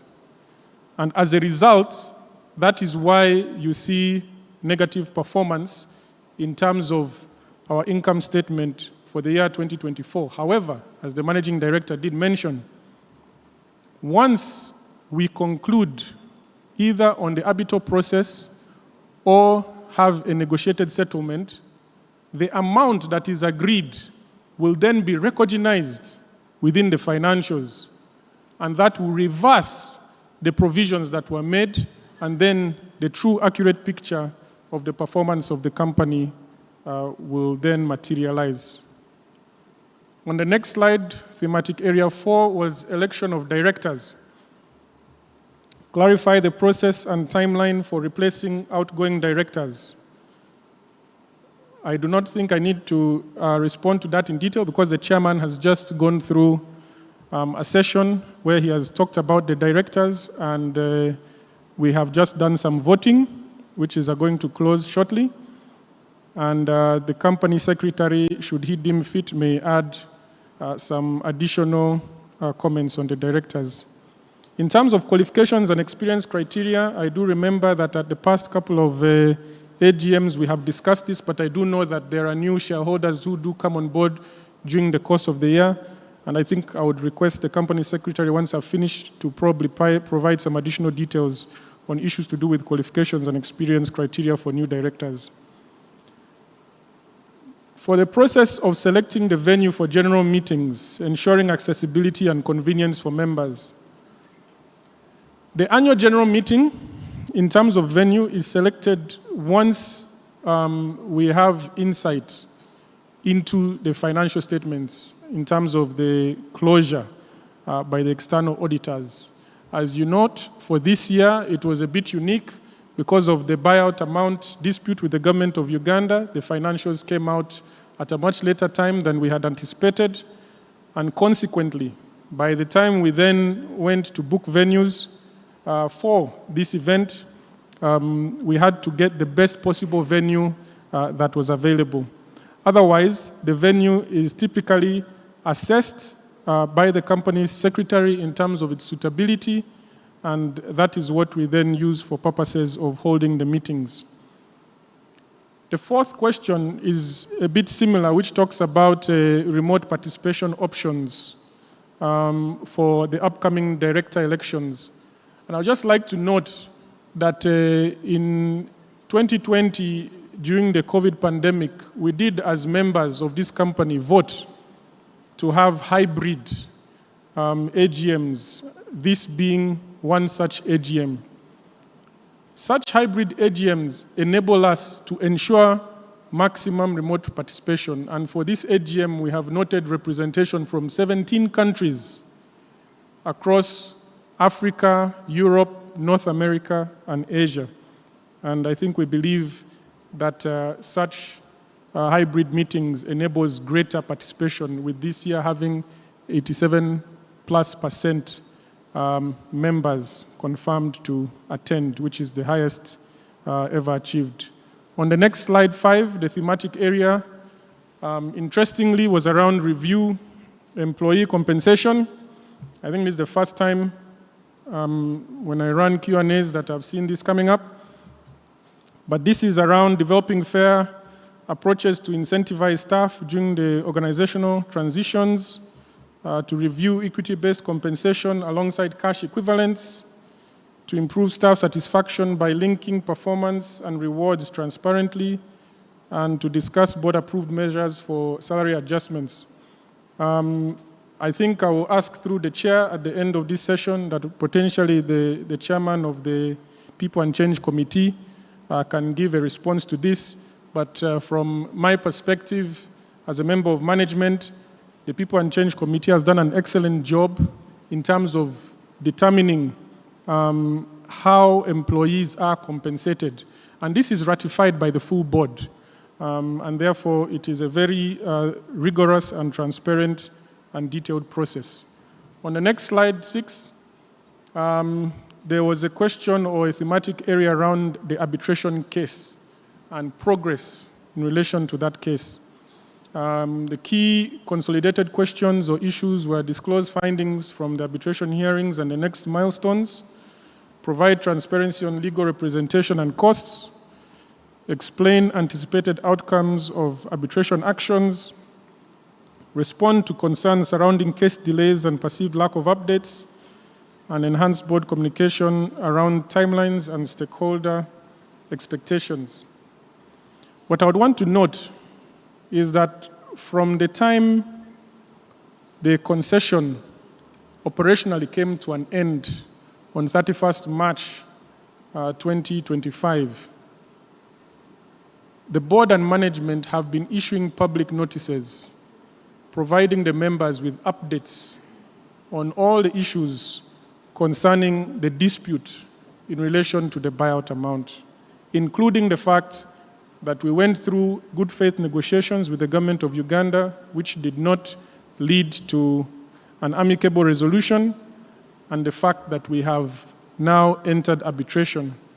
You will note from the chairman's opening remarks that we are now in a situation where we are engaged with government in further negotiations, and our hope is that this will end without necessarily having to go through the full arbitration process. And these negotiations are happening, as the chairman has mentioned, alongside the arbitration process. So we have not stopped that process. That process continues as we negotiate, and you will have noticed through all the notices we issued to the public and to our shareholders that at every point, the last statement we always make is that we shall continue to remain open to the government to negotiate and close amicably. As we proceed, if there are any material developments as per the listing rules, we shall provide a notice to the public to update you on any further developments. Going to the next slide, 7, I think the last 3 slides, there are only slides 7, 8, and 9, are mostly around the future. So the first thematic area around the future was post-concession business plans, clarify strategic steps to stabilize operations post-concession, define actionable targets for maintaining profitability, ensure comprehensive communication, risk associated with the absence of clear business directions, and review expected impact on staff morale and operational continuity. I think here what we would like to say is this. When the company listed in 2012, the prospectus was very clear. It was a 20-year concession ending in March 2025. There was an opportunity for an extension should the government so decide to give us one at the time. However, we have come to a point where the government has so decided not to do that, and the concession from an operational perspective has come to an end. So as of now, the focus of management and the board is to ensure that we can make our shareholders whole.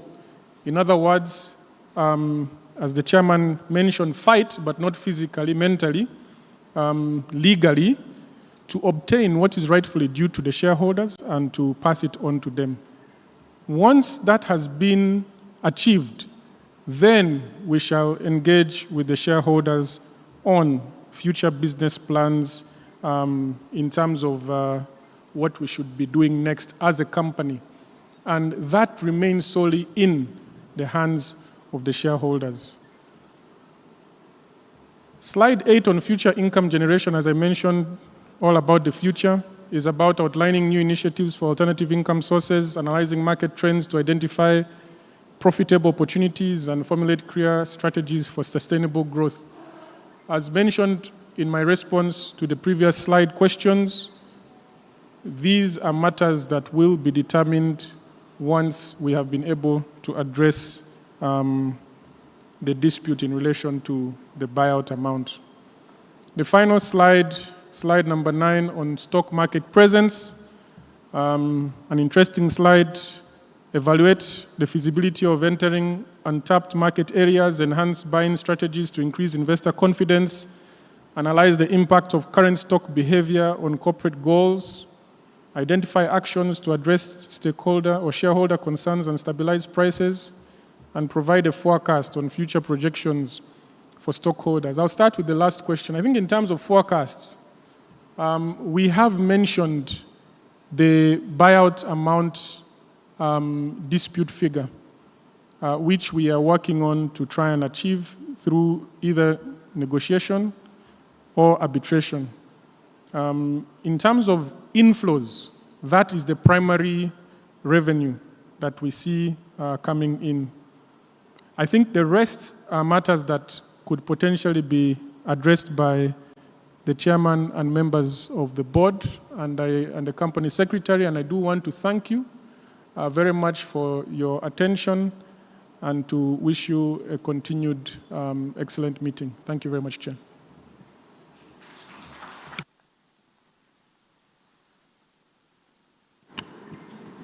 Thank you, Blessing. That's been a comprehensive consolidation of the questions and answers.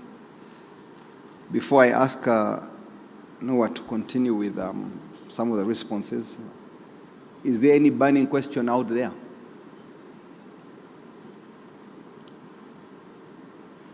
Good. It always begins like this, but towards the end I have so many hands up. Okay, I hope it was very comprehensive. I see one question there. Maybe we should take that first. If there's a mic that can go to the gentleman halfway down the room.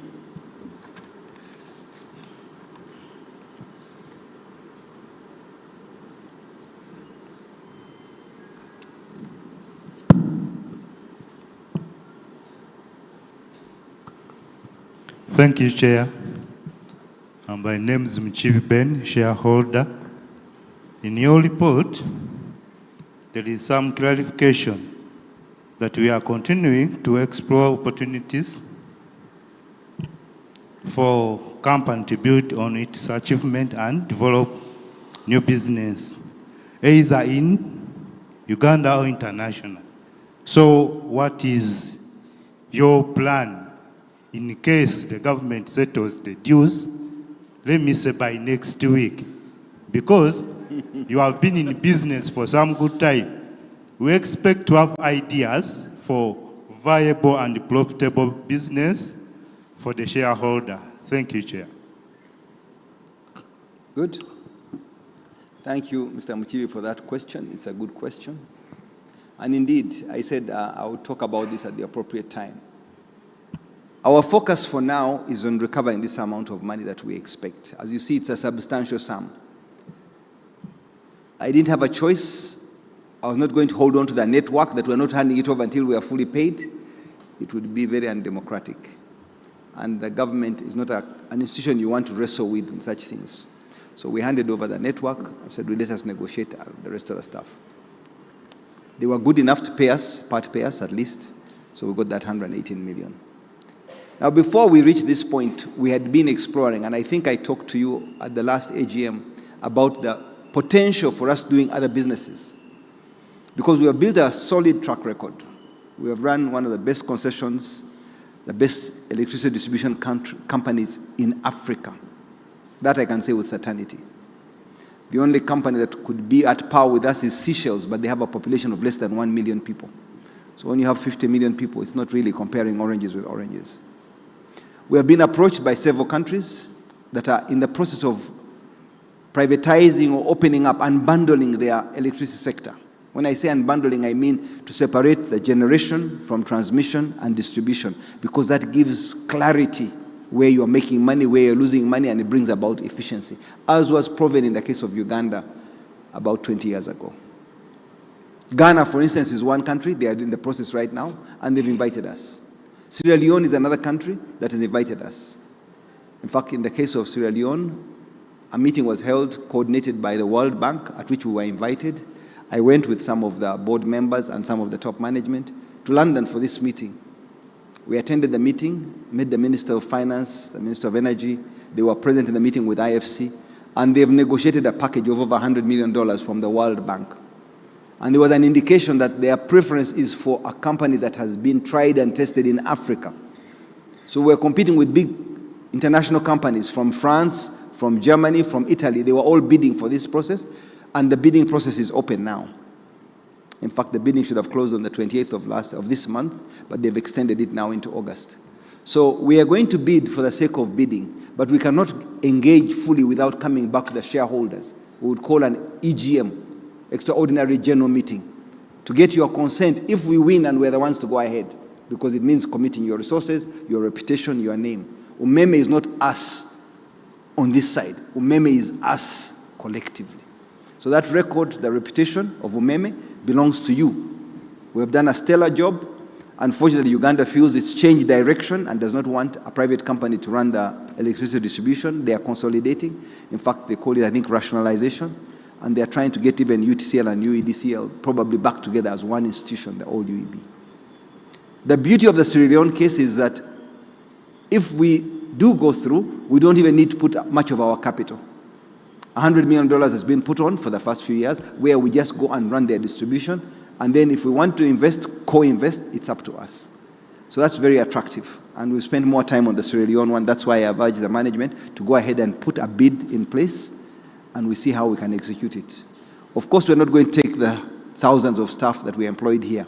We only need a small core team at the top management team and a board, a cross-section of the board, that wants to continue the journey, and then we shall recruit and train the people in their country, whether it's Cameroon or Ghana, on how to run their distribution with the principles and experience that we have acquired. Angola is open also is inviting us, so is Namibia. So many countries I see opportunity. DRC, we went there. I think we told you last time that we flew to DRC. I went with a cross-section of the board and the CEO. We spent a few days in Kinshasa, and it's a very big market. Kinshasa alone was about 20 million people. DRC is almost 100 million people. And their system is so fragmented. They have a lot of challenges. But we thought it was too big a risk for us to put our reputation on the line. We could bite more than we could swallow, and maybe it would choke us. So we opted not to jump into that one. We said, let's first explore outside countries, but smaller ones, where it is easier to work, easier to manage. But in Kinshasa, we thought it was a bit of a tall order, much as they were very happy to receive us. So opportunities abound. We even looked at what can we do in the interim to keep the cash flows, because if we could acquire an asset, a business that's in the sector, either it's a generation business like a dam, even in Uganda, and acquire that will give us at least a 15% return, so that we have something to keep giving our shareholders to get a return as we negotiate longer-term projects. We've considered that, and there are some opportunities on our table that we can buy here, companies that have got a long-term concession, hydro dam, 40 megawatts, or 50 megawatts, or 100 megawatts. We can acquire these assets for about $100 million, which money is your money. and then oversee them and make sure we get that 15%, because there's a track record, at least in Uganda, that they will pay for the electricity that is generated. So opportunities abound. It would be a waste of such a good, unique vehicle to get together Ugandans, international community, to put together a fund in the energy sector. Energy is much needed in most of Africa because many of the countries have not yet reached that peak or the point where they need to be, especially in the area of distribution. Our strength has been in distribution. Generation is not so hard either. I think we could do it. If we chose to buy an operating business, existing business, ownership doesn't mean that you take 100% control of the operation. So we could easily do that and see that we manage the risk on behalf of our shareholders. So opportunities abound, and I'm happy to share them with you. But like I said, primary objective, instead of trying to create new money, is let's engage fully to get this money, to see where we are. We have a unique opportunity to renegotiate in good faith here, or we have to go to London. I don't like the London route because it's normally protracted. It's also expensive. This one is almost cost-free. I have our lawyers that we would have to pay, of course, but nothing like the millions of dollars we have to pay the London lawyers and international lawyers who are going to represent us in London. But we shall pay them and we shall get the best lawyers to represent us because we want our pound of flesh. And that I will try to do, to endeavor to get every inch of it back for you. In all fairness, because all we want is justice. I don't want us to take any more money from the government of Uganda or from any of the government agencies. I want only what is due to us to be paid to us on time. Any delays, it's accruing interest. Okay? Thank you. I hope that covers that question. May we move forward? Most of the questions were covered. I think there are two items that I'm going to ask one Noah to respond to and one to our head of human resource, Andrew Douglas, to respond to. Over to you, Noah. Okay, thank you very much, Chair. I think the one that I was asked to say something in addition was with respect to the director appointments. Again, like the Chair has indicated, at this point in time, the board is shrinking as opposed to increasing. But nevertheless, for the benefit of the members, UMEME has always had a very strong and a very efficient nominations committee of the board. That board reviews all the CVs that are shared with it and also keeps looking out from time to time for good talent to add to the board. So specifically, there was a question asking what are the qualifications, what's the experience?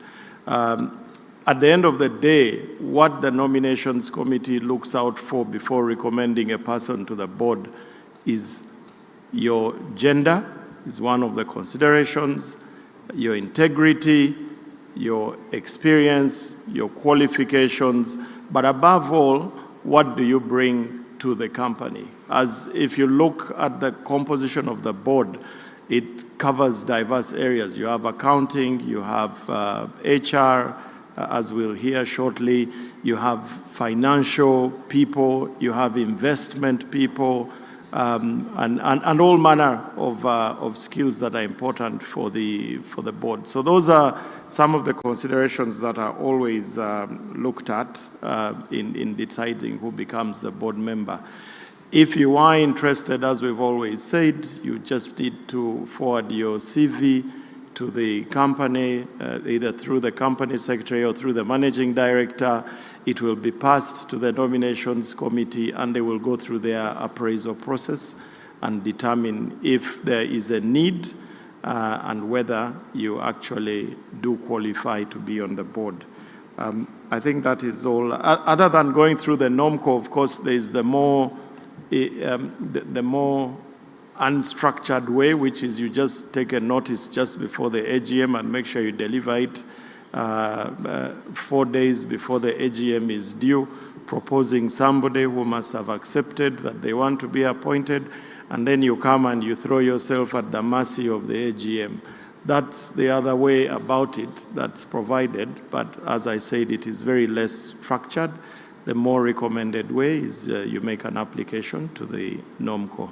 I think, Chair, that's all I will say on that. Thank you. Thank you, Noah. As you know, we have built a strong reputation. The board of UMEME has been a very sought-after board. We get so many applications, and I spend more time trying to shield off these applications because so many come. Some people as young as in A-level are applying to come to join the board of UMEME. But that's a good sign that there's interest. So it's taken time to build a board. I must mention at this time that we have a very strong board, and the two of them who are almost fighting, coming to fists because they had a difference in opinion. I just couldn't work with them. So the beauty is that I've been at the helm of this, and I feel like this is a child to me, a child. I see it as one of my children, and I've been proudly associated with UMEME. So this board really deserves a round of applause from you, I think. Now, I would like to close the voting. I said I'd keep it open for 15 minutes. Anybody who has not voted, I'm giving you 15 seconds. You need to close your vote now. Don't procrastinate. Decisions have to be made. We move forward. Now, before we hear the results, I'm going to ask Andrew Buglas to make some comments because a question was asked about HR. Thank you, Chair. It's been my privilege for, I think, about 7 years now to chair the People and Change Committee. We've been through a very extensive series of challenges during that time, and I wanted to answer the two themes that were raised. One was on how we have been setting pay for the staff, and the second, I think, was on how we have managed the transition. On the first one, we've always had a process of not just focusing on pay, but on everything else that the company does for its employees. And we have called this total reward. So it's a salary, of course, but it's also a pension, it's healthcare, and it's all the other benefits like training that people get from the company. And we have found over the years that that has been the most effective way of retaining key staff. And just to note, during the period, we've faced very often significant challenges from other companies, both within the sector and in other sectors completely, because they have seen UMEME as a place that trains people very effectively, that recruits extremely good people, develops them. So we became sometimes a hunting ground for other companies that would like to take well-qualified engineers, well-qualified people in IT or in finance or other areas of the business. So we have constantly been benchmarking within the region to make sure that we're competitive, but also to ensure that we are providing all sorts of other intangible services to help our people grow in their own careers and to help them feel appreciated. We've been through, in the last 2 years, as the MD has noted, the significant challenge of preparing for the concession to end. And that heightened our challenges around retaining good people. Many expected, to be honest, myself included, that we would lose a lot of people because as the uncertainty increases towards the end of the period, staff are not sure whether they will or will not transfer across into UEDCL, the successor, that they would start looking around. It's natural, that's what people would do. So we focused very much within the committee, and I would thank Florence here on my right, who is a very outstanding HR professional, and my colleague Johan on the committee, together with management, for really focusing on what did we think we needed to do to retain people.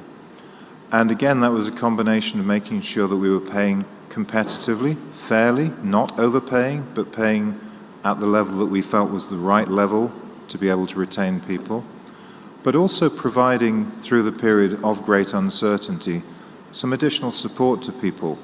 We have a medical program. We expanded that for people, and there were, unfortunately, a small number of people who were experiencing stress. So we expanded the medical program to provide confidential counseling to anybody who needed it. And there was a take-up of that, and I hope and believe that it helped some individuals who are facing uncertainty, and they were supported appropriately. Throughout that period, I'm very, very happy to note that we lost very, very few people We expected to have a much higher rate of people resigning before the end of the concession. In the event, we lost very, very few, and I'm delighted that the efforts that we made within the committee seem to have paid off, but I would very much want to also commend the management team who spent extensive time in town hall meetings, in regular communications with all of the staff across the country to make sure that they were answering questions, to make sure that people on the staff felt they were being listened to and that the communications were clear and effective. So I'm very proud to have been associated with UMEME for this period now, and I'm also very proud that we handed over to UEDCL some exceptionally fine people. And I hope that covers the two questions that were asked. Thank you. Thank you, Andrew. Did Florence want to say something? Is it okay? You okay? Okay, now I would like us to have the results presented, a declaration of the polling results. They shall be put up on the screen, I think.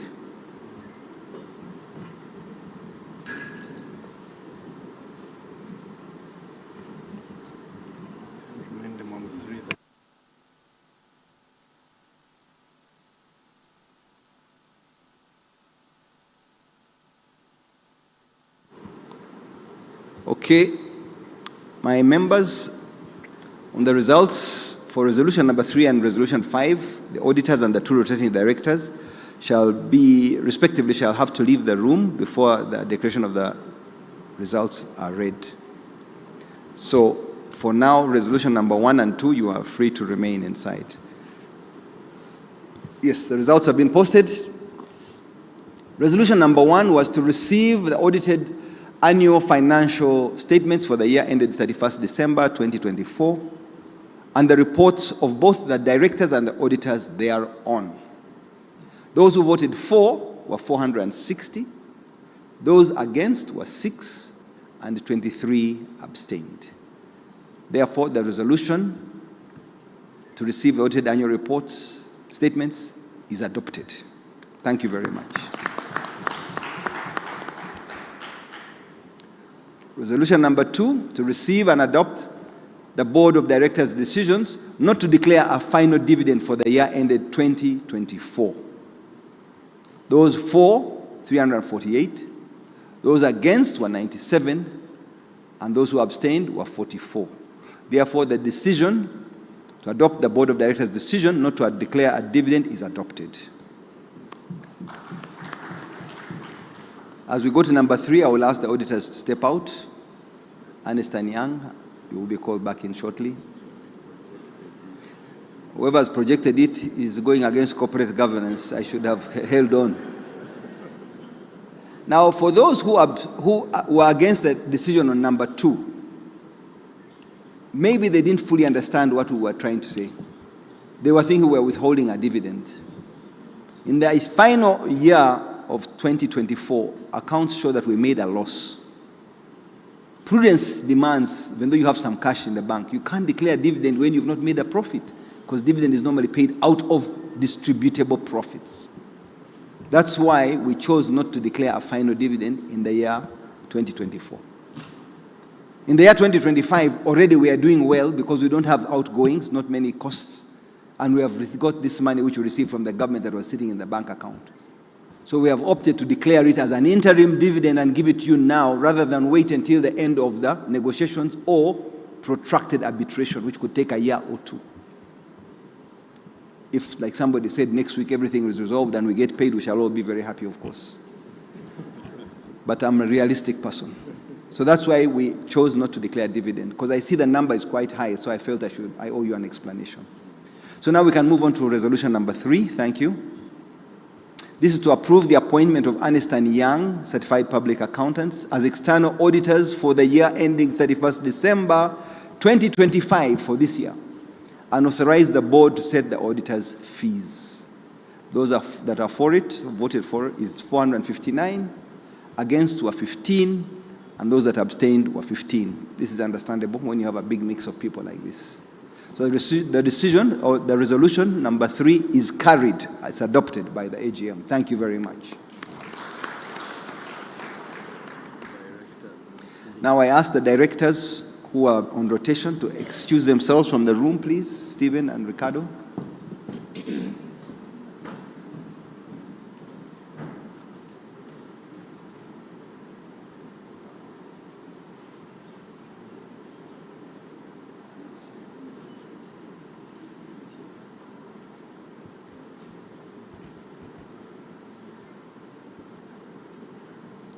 I think it is safe to say that you can now display resolution number 4. Resolution number 4 was to re-elect Stephen Emasu as a director of the company. Those for, 434. Those against were 27. Those that abstained were 28. Against, that is what is expected. So the resolution to appoint Stephen under resolution 4A is adopted by the company. Thank you very much. The next one will probably be 4B, to re-elect Ricardo Ridolfi as a director of the company. Those for were 440. Those against were 22. Those that abstained were 27. Thank you very much. The resolution is adopted. So, the members may be invited back in the room. They have all been reappointed, the auditors and the directors. I thank you all. As they come back, maybe we shall clap for them to make them feel welcome and appreciated. Those small gestures go a long way.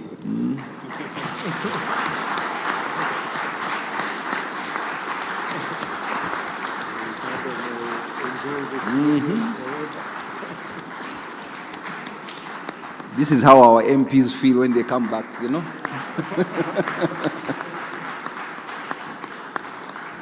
Thank you, thank you. Welcome back. Let me finish with the resolutions, and then I will ask the board members to say a word or two. Please sit down for now. Are we done with the resolutions? Oh, okay. So I welcome back Ernest & Young. Thank you very much for the term, the rest of this year. And the board has been entitled, empowered or mandated to negotiate your fees. Because there's a lot less work, I think the fees will come down a bit.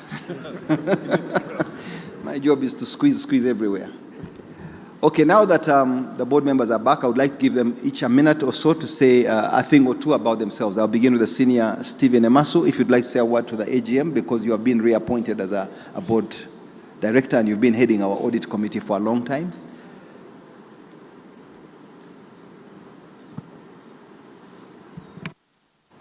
So thank you very much, Mr. Chairman. I'd like to thank all the shareholders here and wherever you are. I'm humbled for the reappointment. I do commit myself to continue to support the current challenges facing UMEME, particularly on the recovery of the payout amount. And also to ensure that we get the payout amount as soon as possible. So I'll continue to support the management, support the board, and do all that is possible in the best interest of the shareholders. I would like to thank you very much for the confidence you have placed in me. I also want to thank the chairman for the board chair for steering the board very professionally with a high level of integrity. Thank you very much, ladies and gentlemen. Mr. Ricardo, if you'd like to say a thing or two. Thank you, Chairman. First of all, Webalinyo, it has been a real honor and a pleasure. And thank you for re-electing me. I have spent the last 10 years investing in access to electricity in Africa, including in Uganda, in the lake, and in Congo.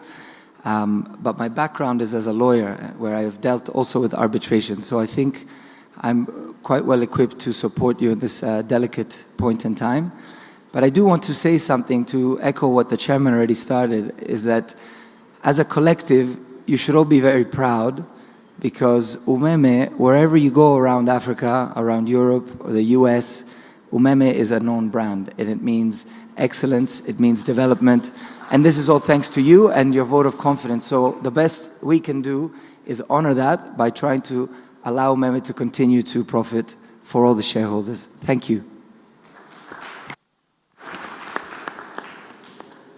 In the same vein, since we are going to be probably downsizing this board, some of the board members might not come back at the next meeting we have, I would like to give them a chance to say a thing. So I will begin with the lady first, for no reason, but just because you're a lady. Florence, you can say something to the board, to the AGM.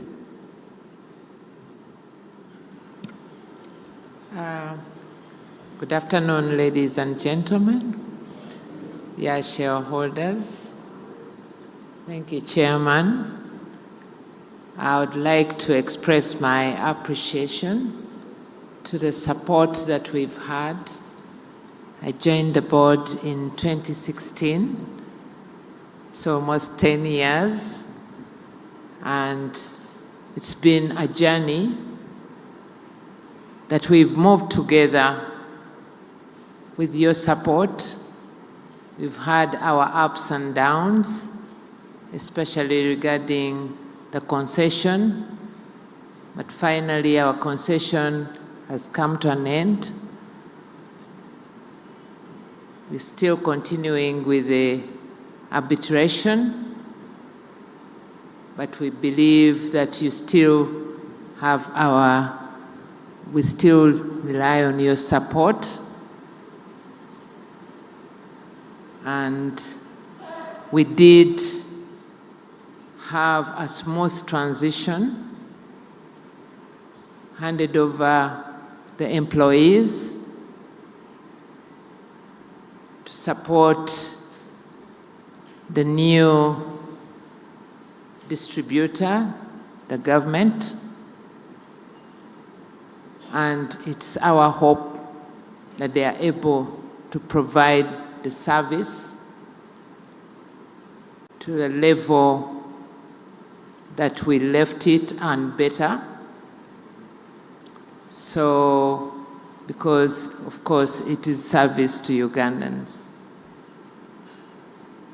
I would like to use this opportunity to thank my colleagues. First, the chairperson and the directors who we have served with passion and commitment. I've enjoyed my stay on the board, and I'll continue to value this opportunity that I've had and carry the brand of UMEME wherever I go. Thank you very much. Thank you, Florence. Thank you. Johan, if you don't mind. Thank you, Chairman. My name is Johan de Bruin. I'm South African, based in New York. It has been my absolute pleasure to represent particularly minority shareholders of UMEME. It has been an entertaining and difficult 12 months. We've had a lot of challenges. I'm proud that we have come this far. There's still a lot of work to do. I am also proud that we've managed to pay that dividend. And as minority shareholders, there are some fantastic businesses on the Ugandan Stock Exchange to reinvest some of those dividends. So we still have a lot of work to do. There's still a lot of money to recoup. And we look forward to doing what's in the best interests of minorities and further investing in this fantastic country. And I hope that I can still come back regularly and visit all of you and all the companies that we invest in here. And thank you very much. Appreciate it. Thank you, Johan. Johan is like Elon Musk. He moved from South Africa to New York to make his fortune. And he manages a very big fund. One of our biggest shareholders are all under him, and they take guidance. So he really kept us on our toes. Thank you, Johan. I really appreciate it. Andrew? Thank you, Chair. I would just like to say it's been an immense pleasure and privilege to serve on this board with so many excellent people. Within the company, I've learned a tremendous amount during my time on the board. Of course, the majority have now departed to UEDCL, and I wish them all great success, just as I think we all wish continued success for the growth and the stabilization of the electricity sector. UMEME is entering new waters. I think it's a very interesting next phase of the journey, just as it has been these past 24 months as we prepared for the transition. As I travel around Africa, I'm on a couple of other boards. I would echo what Ricardo said about the respect that people have for what UMEME has achieved. I'm proud to have played a very tiny part in that. The glory really needs to go to all of the employees who've worked day in and day out to do that and to deliver reliable, safe electricity for the country, to support it in its industrialization, and to make a successful business for you, the shareholders, and deliver the returns. I have been very honored to be part of that, and I thank you all for the confidence that you put in me and my fellow directors during that time. Thank you. Thank you. I'm not going to give Celestino a chance. He's here to stay until we get our money back, all our money. So I'll quickly go to Honorable Sendaula on my left. Thank you very much, Mr. Chairman, shareholders, ladies and gentlemen. One, I'm so pleased that we have moved this far. Reason being, one, when I was appointed Minister of Natural Resources in 1996, the Uganda Electricity Board, UEB, was in charge of providing us with power. I found myself in a lot of problems. The country had problems on power supply, and then things were not working. And we had to seek financing here and there. And the resultant proposal was that we reshape our UEP, split it into generation, transmission, and distribution. So I carried that on with World Bank and other financiers. Then later on, in 98, at the end of 97, I was appointed Minister of Finance, Planning and Economic Development. And that, again, I felt this so heavy because all investments and all activities were, of course, meant to rely on power. And when there was no power, there was a problem. So I had to more or less work with whoever had succeeded me to ensure that we carry the reforms forward so that we are able to separate these. Because the part of the proposal was that once we agree to the arrangement of generation and transmission and distribution, it will be better that the government can retain generation and transmission while the distribution, which is meant to sell the power and get the necessary resources into the cheat of government, is in private hands.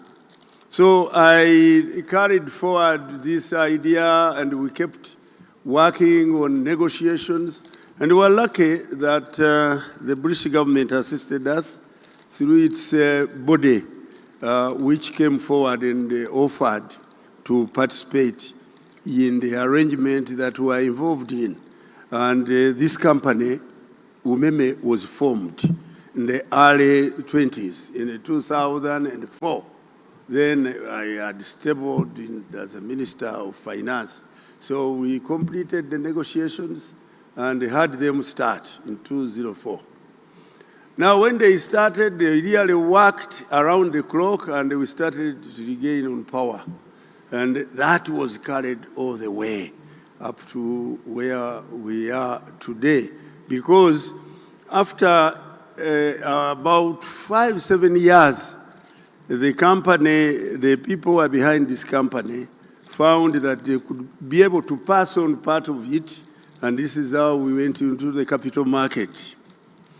Now, in 2006, I retired from government. As you can see, you know, fairly old. I've been around for some time. So I didn't want to go through the exercise people went through yesterday. Otherwise, I would have problems running around my grandsons and daughters instead of. So when I retired in 2006, then later on in 2013, and by the way, I think I'm the most, again, apart from the chairman, I'm the most senior, not only senior in age, but the most senior on this board, because I got appointed to this board in 2013. So I'm so proud of the achievements that have been made. Whatever was read out by the managing director, as he clearly stated, this, we have moved to this far, we have moved at coverage, we have moved at revenue corrections, we have done this. You know, all this has been achieved as a result of the arrangement we had.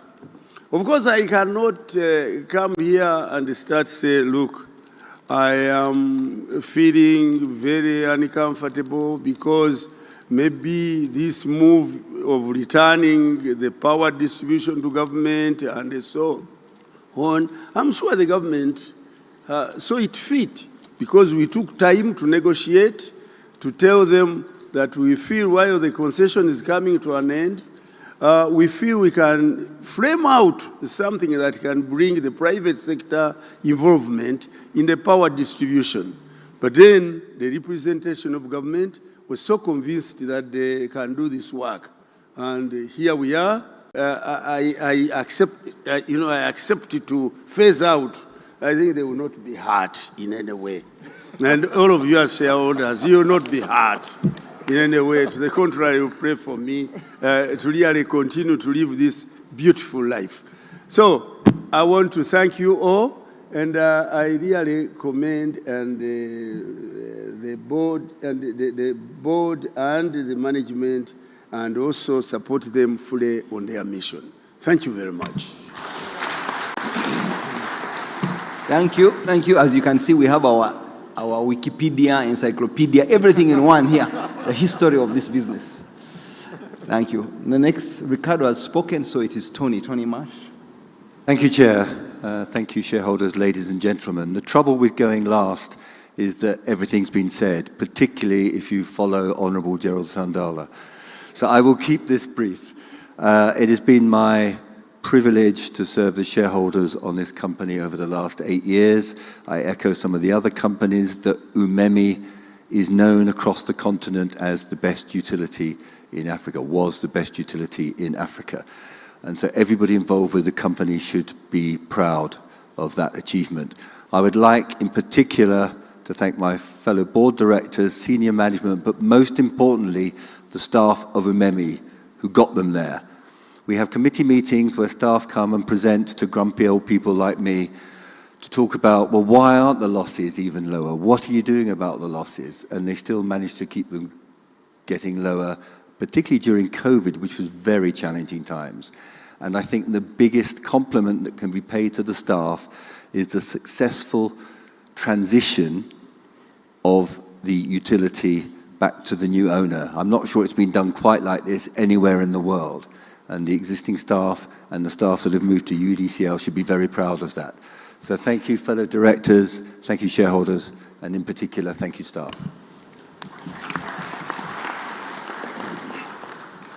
So thank you, Tony. Thank you all the board members who have said a thing or two. Thank you, members, because you can see you have very competent people up here who have been managing the affairs of your business. This is really your business. Going forward, I've got a task of trying to make the board fit for purpose. Those are the key words for me. Those who remain on the board, I don't know if we shall really be appointing new people on the board going forward while we're going to arbitration. We already have a lawyer, we have a senior auditor, We're going to hire external help, external lawyers, external accountants. We have Ernst & Young as our auditors already. So we shall get the required people on board to make sure we put up a spirited dispute with the government and hopefully come out with an amicable agreement so that there is not any blood on the floor, but there should be good results for people. Having said that, I thank all the board members most sincerely. The role they have played, they have made my work very easy because chairing a board of very competent people makes it easy for the chairman, and my task has been reasonably easy. If I've been offensive to any of you, at times I'm a bit dictatorial, it's because I come from a private sector background. I like to make decisions and they're carried through, but please forgive me if I've made anybody offended. And to you, our shareholders, I want to thank you very much. I think we have conducted a useful meeting today. Most of the questions that were in your mind have been answered. What has not been answered, it's because we cannot disclose any more information at this stage. But as soon as we can, under the requirements and within the legal framework, we shall always share information with you on a timely basis.